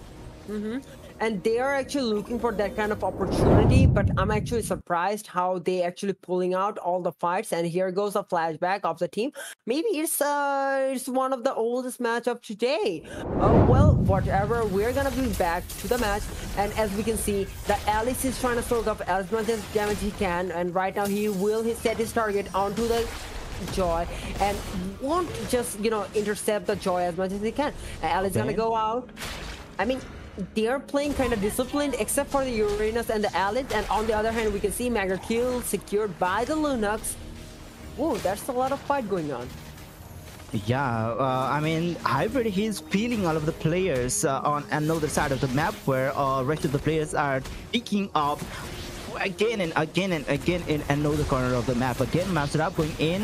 No, in Tsunami Slam, Hybrid is there with the Thorn of the Ruin, and yeah, we can see the sustainability of all of the players from the side of HORA Esports. They are again going in and picking up, but Ree is still standing with full HP, but Kyren will be the one to fall. Hybrid once again going in, but yeah, there's only some zoning to take down tier 2 turret from top lane, but still RECON Legion, they are giving away their turrets at any cost. I mean, RECON Legion is trying to hold their map as much as they can, because if they lose the map control, I don't think there will be anything in between RECON Legion and, like, you know, the HORA Esports, because HORA is doing a really nice job. Like, a discipline coming off from them with this kind of a lead, that's insane. Like, even if they have a more or less like a 10k lead, but they're still disciplined. They're not engaging onto useless fights or meaningless fights. And right now, Alex is trying to hold his stack as much as he can, and I don't think he will pop up his Way of the Dragon. They're gonna go back, stay disciplined, and maybe take a kill or two when the right time comes. And the Lord is about to spawn within 14 seconds. So I think, okay, no, the Lord is here, and I think the Lord is about to slam down onto the first turret, and they will try to take the Holy Shield. Here goes the Joe with the Way of the Dragon, but that standoff position. Thorn of the Ruins casted by the Alice, Tsunami Slam, and Monster Kill secured by the Luna. Well, the Alice is keeping in. Yeah, he's sustaining by himself, by the way, and we can see, you know, there's no one to take care of him, by the way. Okay, another Holy Seal taken down from bottom lane, but maybe they will force out the inhibitor turret of mid lane. There's 4 players alive, and again, Free is going in. Hybrid is pretty low, and play another Tsunami Slam. Annihilator will get annihilated, and Free is another one to fall. They're focusing on bottom lane, but there comes AOZ from Kyren, Mountain Stalker, but that's gonna be used defensively. I guess they will force out the top lane. They are just shifting from one turret to another turret, but still RECON Legion is being able to defend the turrets. And again, another Tsunami Slam, another legendary fur. The Stampede coming off from HORA Esports is so unreal. Here goes the Eternal Guard. CC is trying to melt down, but nope, their damage isn't enough. It's like 15 or 14k gold difference that I don't think RECON Legion can do anything. But wait, what do you think? Is there any winning condition for RECON Legion at this point? I don't think so, because HORA Esports, they are known to not do any kind of mistake. You know, there is no any team who have managed to come back from a goal deficit against HORA Esports. There's most of the players from HORA Esports, I would say. AOZ again going in, knocking off, gone, but there is no any damage coming up from RECON Legion. Akide is getting melted, and Legendary once again from Bob. Maybe they will have to force this out, but still they are trying to get some kills before ending this game. And there's double kill for Bob. Maybe he is looking for more. There comes another kill, but that's from okay, that's against Kyren. There's triple kill, maybe Maniac or more, and there's the Mountain Stalker manages to take down another player, last member standing Ree, but before that the turret will fall, and that's the game number 1 for HORA Esports. The discipline coming off from HORA Esports is so unreal. Even with the 14k lead, they didn't throw themselves at the enemy, because they know that RECON Legion may not have a late gamer, but there's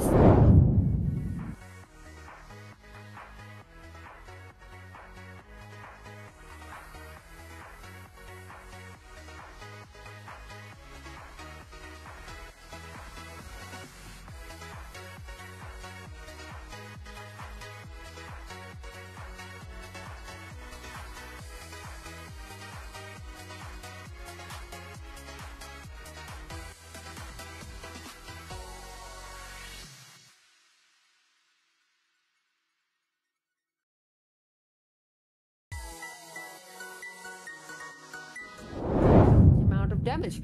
And HORA Esports managed to like, you know, identify all those big wins for RECON Legion and deny those wins.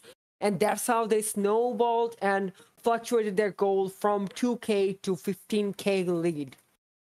Yeah, that's their usual gameplay, game style, where which I've been witnessing since long because yeah, that's what they do. They just never get the goal deficit, and once they get the goal lead, they will never lose the goal lead. That's the kind of game I've been witnessing, but I'm hoping that yeah, there will be a a better performance from the side of RECON Legion in the game number 2.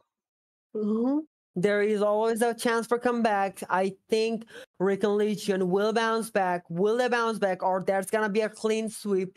That's only can be told when the match is done. So guys, take care and stay tuned because we'll be back after a short break. Take care.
Welcome back, everyone, to the MLBB Next Door Showdown, and where we can see HORA Esports versus RECON Legion, where HORA managed to secure one win without any interruption. And will RECON Legion be able to make a comeback in this match? We'll know that. So from the caster desk, We have Ventriloquist, hello, it's me, and we have Showdown Rai. Yeah, we are back again with the game number 2, where it is best of 3. But yeah, let's see.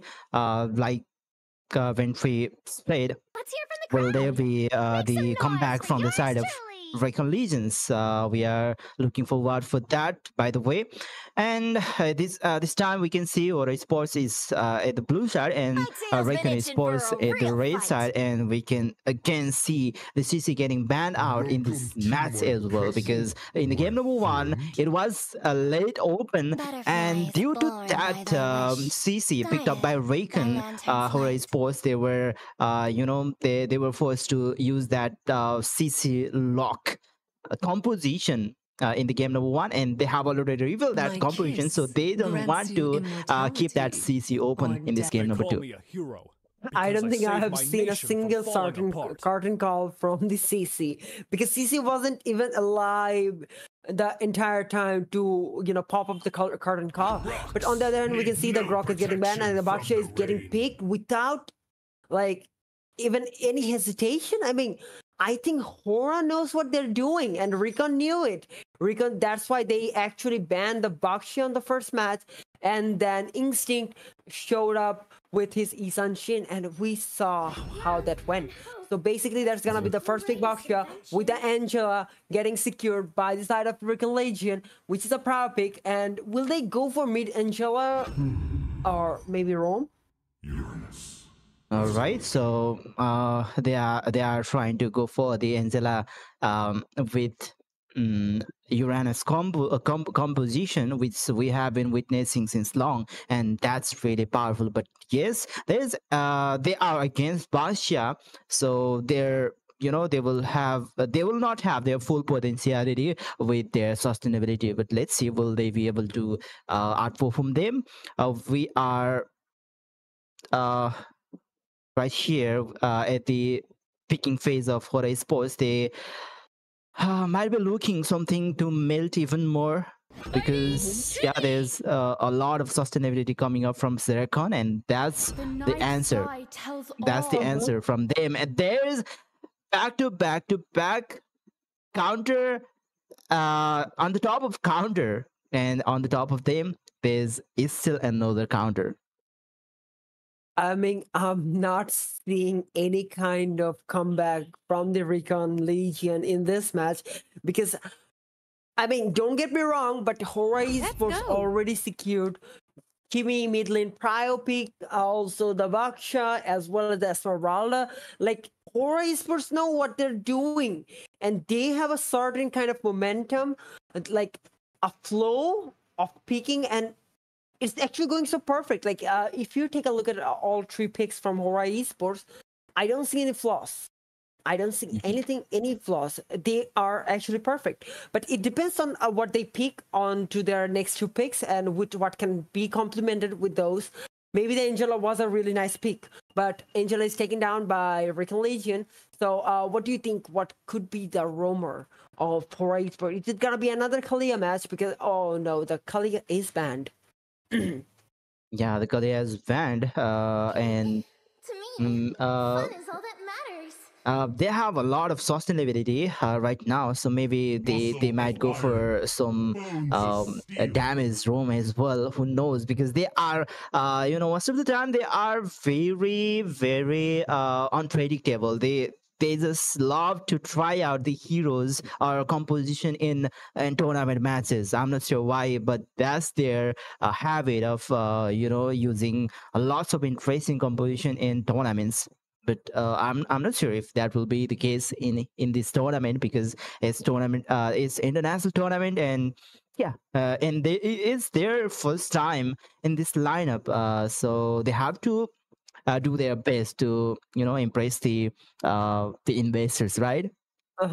And in order to secure a higher, like something good, you need to be disciplined. So they will not try out all the strategy, but I do like the way they actually went for a fresh air with the fighter goal lanes, and it actually did favored HORA Esports a lot, because they were actually be able to, like, take down the kills, and they know their prior targets. They know they have to take down the CC on the early games. Don't let CC snowball, and don't let Vexana cast any skill. And that's how HORA played the entire early game, and that actually favored them. But on the other hand, RECON Legion, they're actually banning out 2 marksmans, which is the Van as well as the Mask Up. The Bane is still open. The Bane is still open, if I'm not wrong. Do you think HORA is gonna go for the Bane? Considering Bane, he has some bursting capabilities, but HORA Esports, they are already paired up with some tanky jungles, which might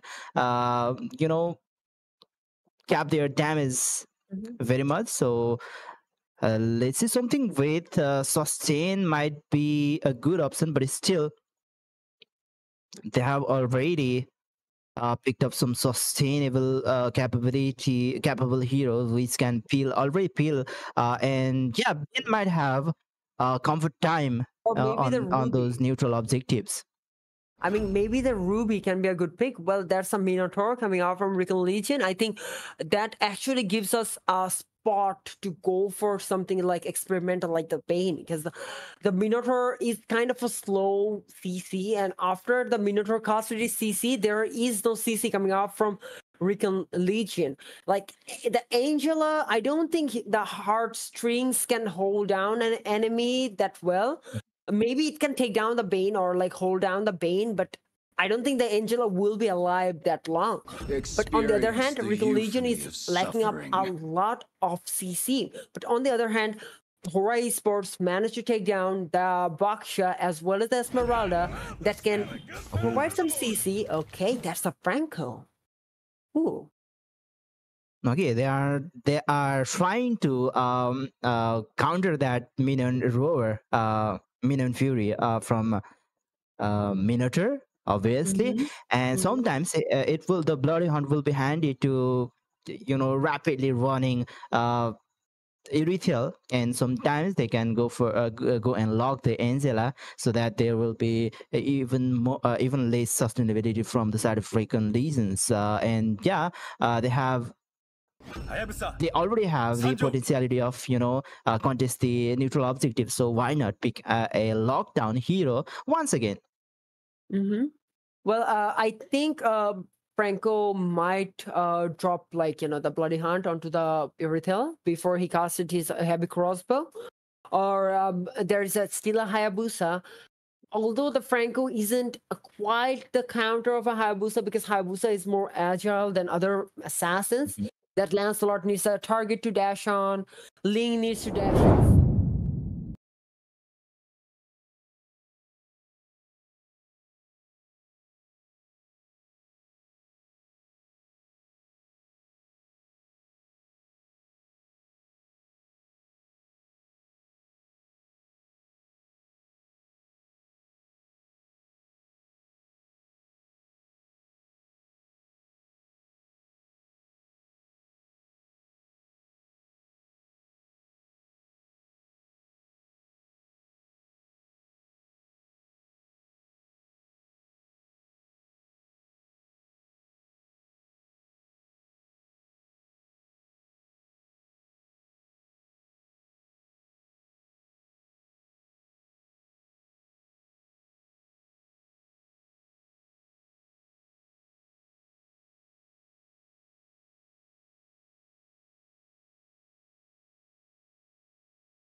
That's going to be a value for HORA Esports rather than RECON Legion.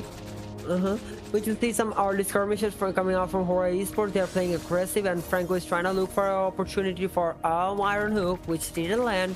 But I do think RECON actually played themselves. Like, they have Minotaur, they have the Angela, they have the Uranus. 3 heroes. Okay, there goes the Hayabusa, and there's the first blood coming from Franco. Yeah, and that's the momentum. they need. They have already started building up that momentum, and yet they are trying to delay the farm of Ray. The worst that can happen is the Baksha invading the red buff at the moment, and I think Baksha will do it sooner or later. I guess the Hayabusa going in with a quad shadow, and there goes the Baksha just to secure the blue red buff. And the Minotaur is already in a low HP. He gotta go back, or he will be skirmished by HORA Esports. And here goes the instinct. He took his own red, he took his own blue, and right now he's gonna take another red. And I don't see any winning aspect for RECON. Yeah, it's already one level difference between them, and it's already time for the total contestant, and we can see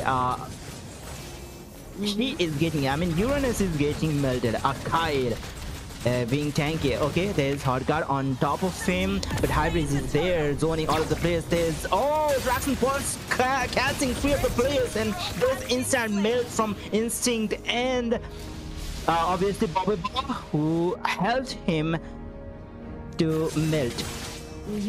Well, what concerns me more is like with the tank jungle, if enemy takes your buff, let it be. You don't need much farm to be efficient. But when it's Hayabusa or some assassin jungle, you do need the farm. But on the other hand, right now in this match, we can see that Baksha is getting all the farm and Hayabusa is not. Hayabusa is being denied in his own jungle, and right now I can't see any other hope other than like going to extreme late game where Hayabusa can take down 1 or 2 kills onto the Granger or the Kimi, and it will be a fight of sustain afterward.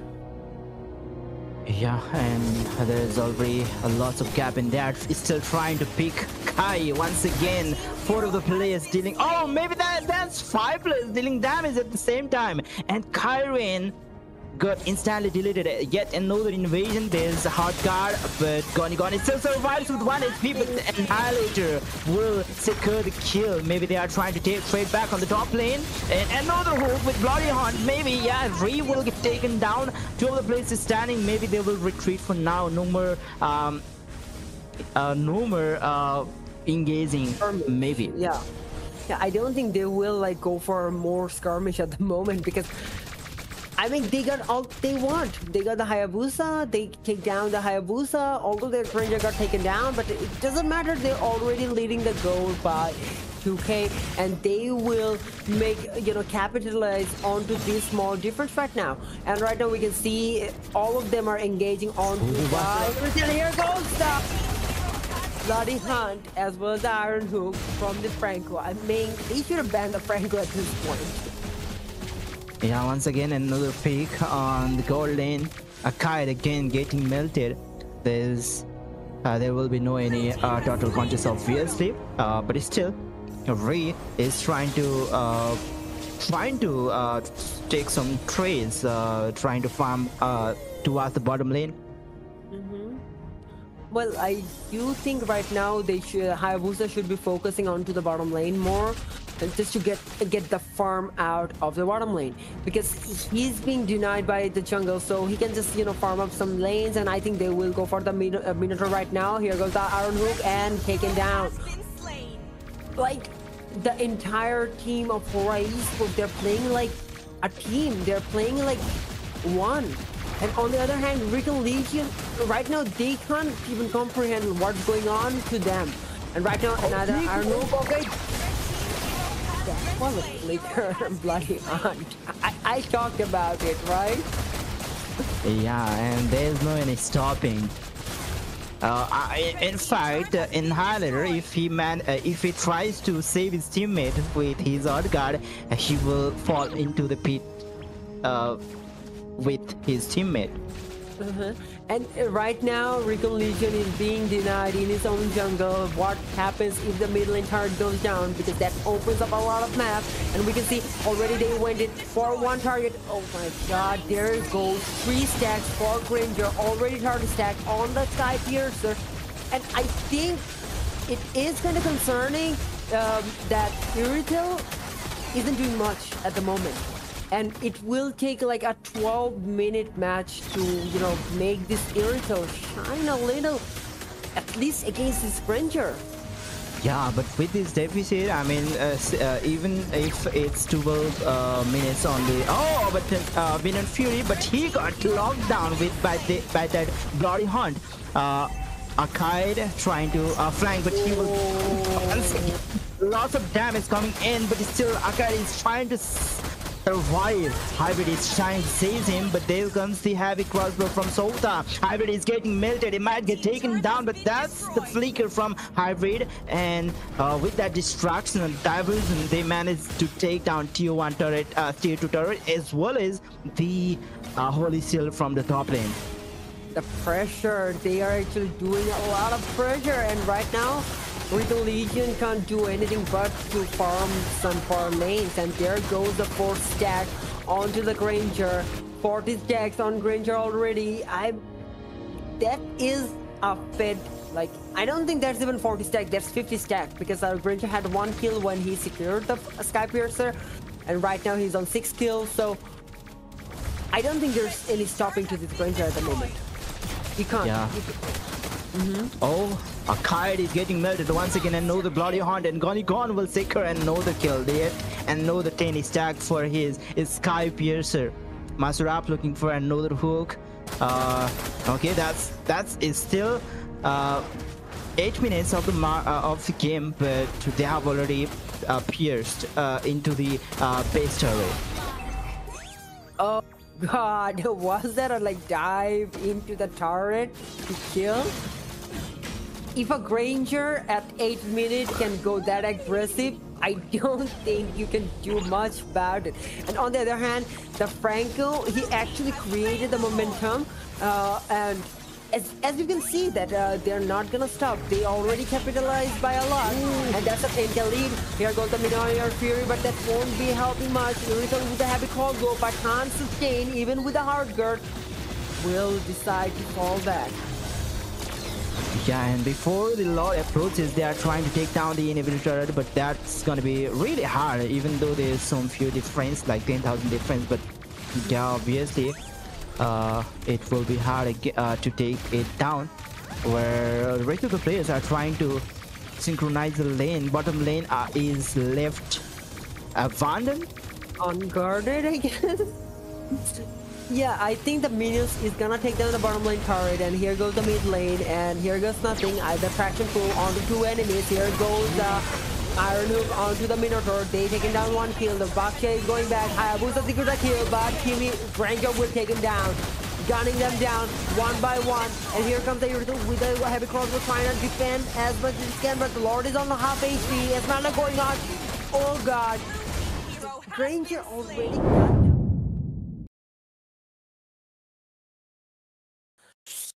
This match was, it's like a flow, it's like a river that you can't stop.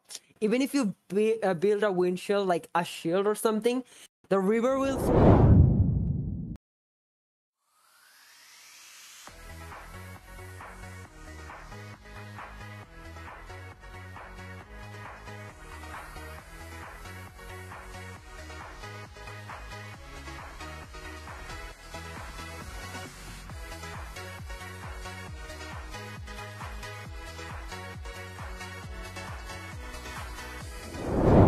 where we can see right now, HORA ESPORTS won against RECON Legends. And that was one outstanding match, and I mean 2 outstanding match with the same momentum as if they never left. So guys, we'll be back another time with another series. Don't go anywhere. Stay connected with us. We will let you guys know with our new schedule. Till then, guys, take care, stay tuned. Ventriloquist signing off.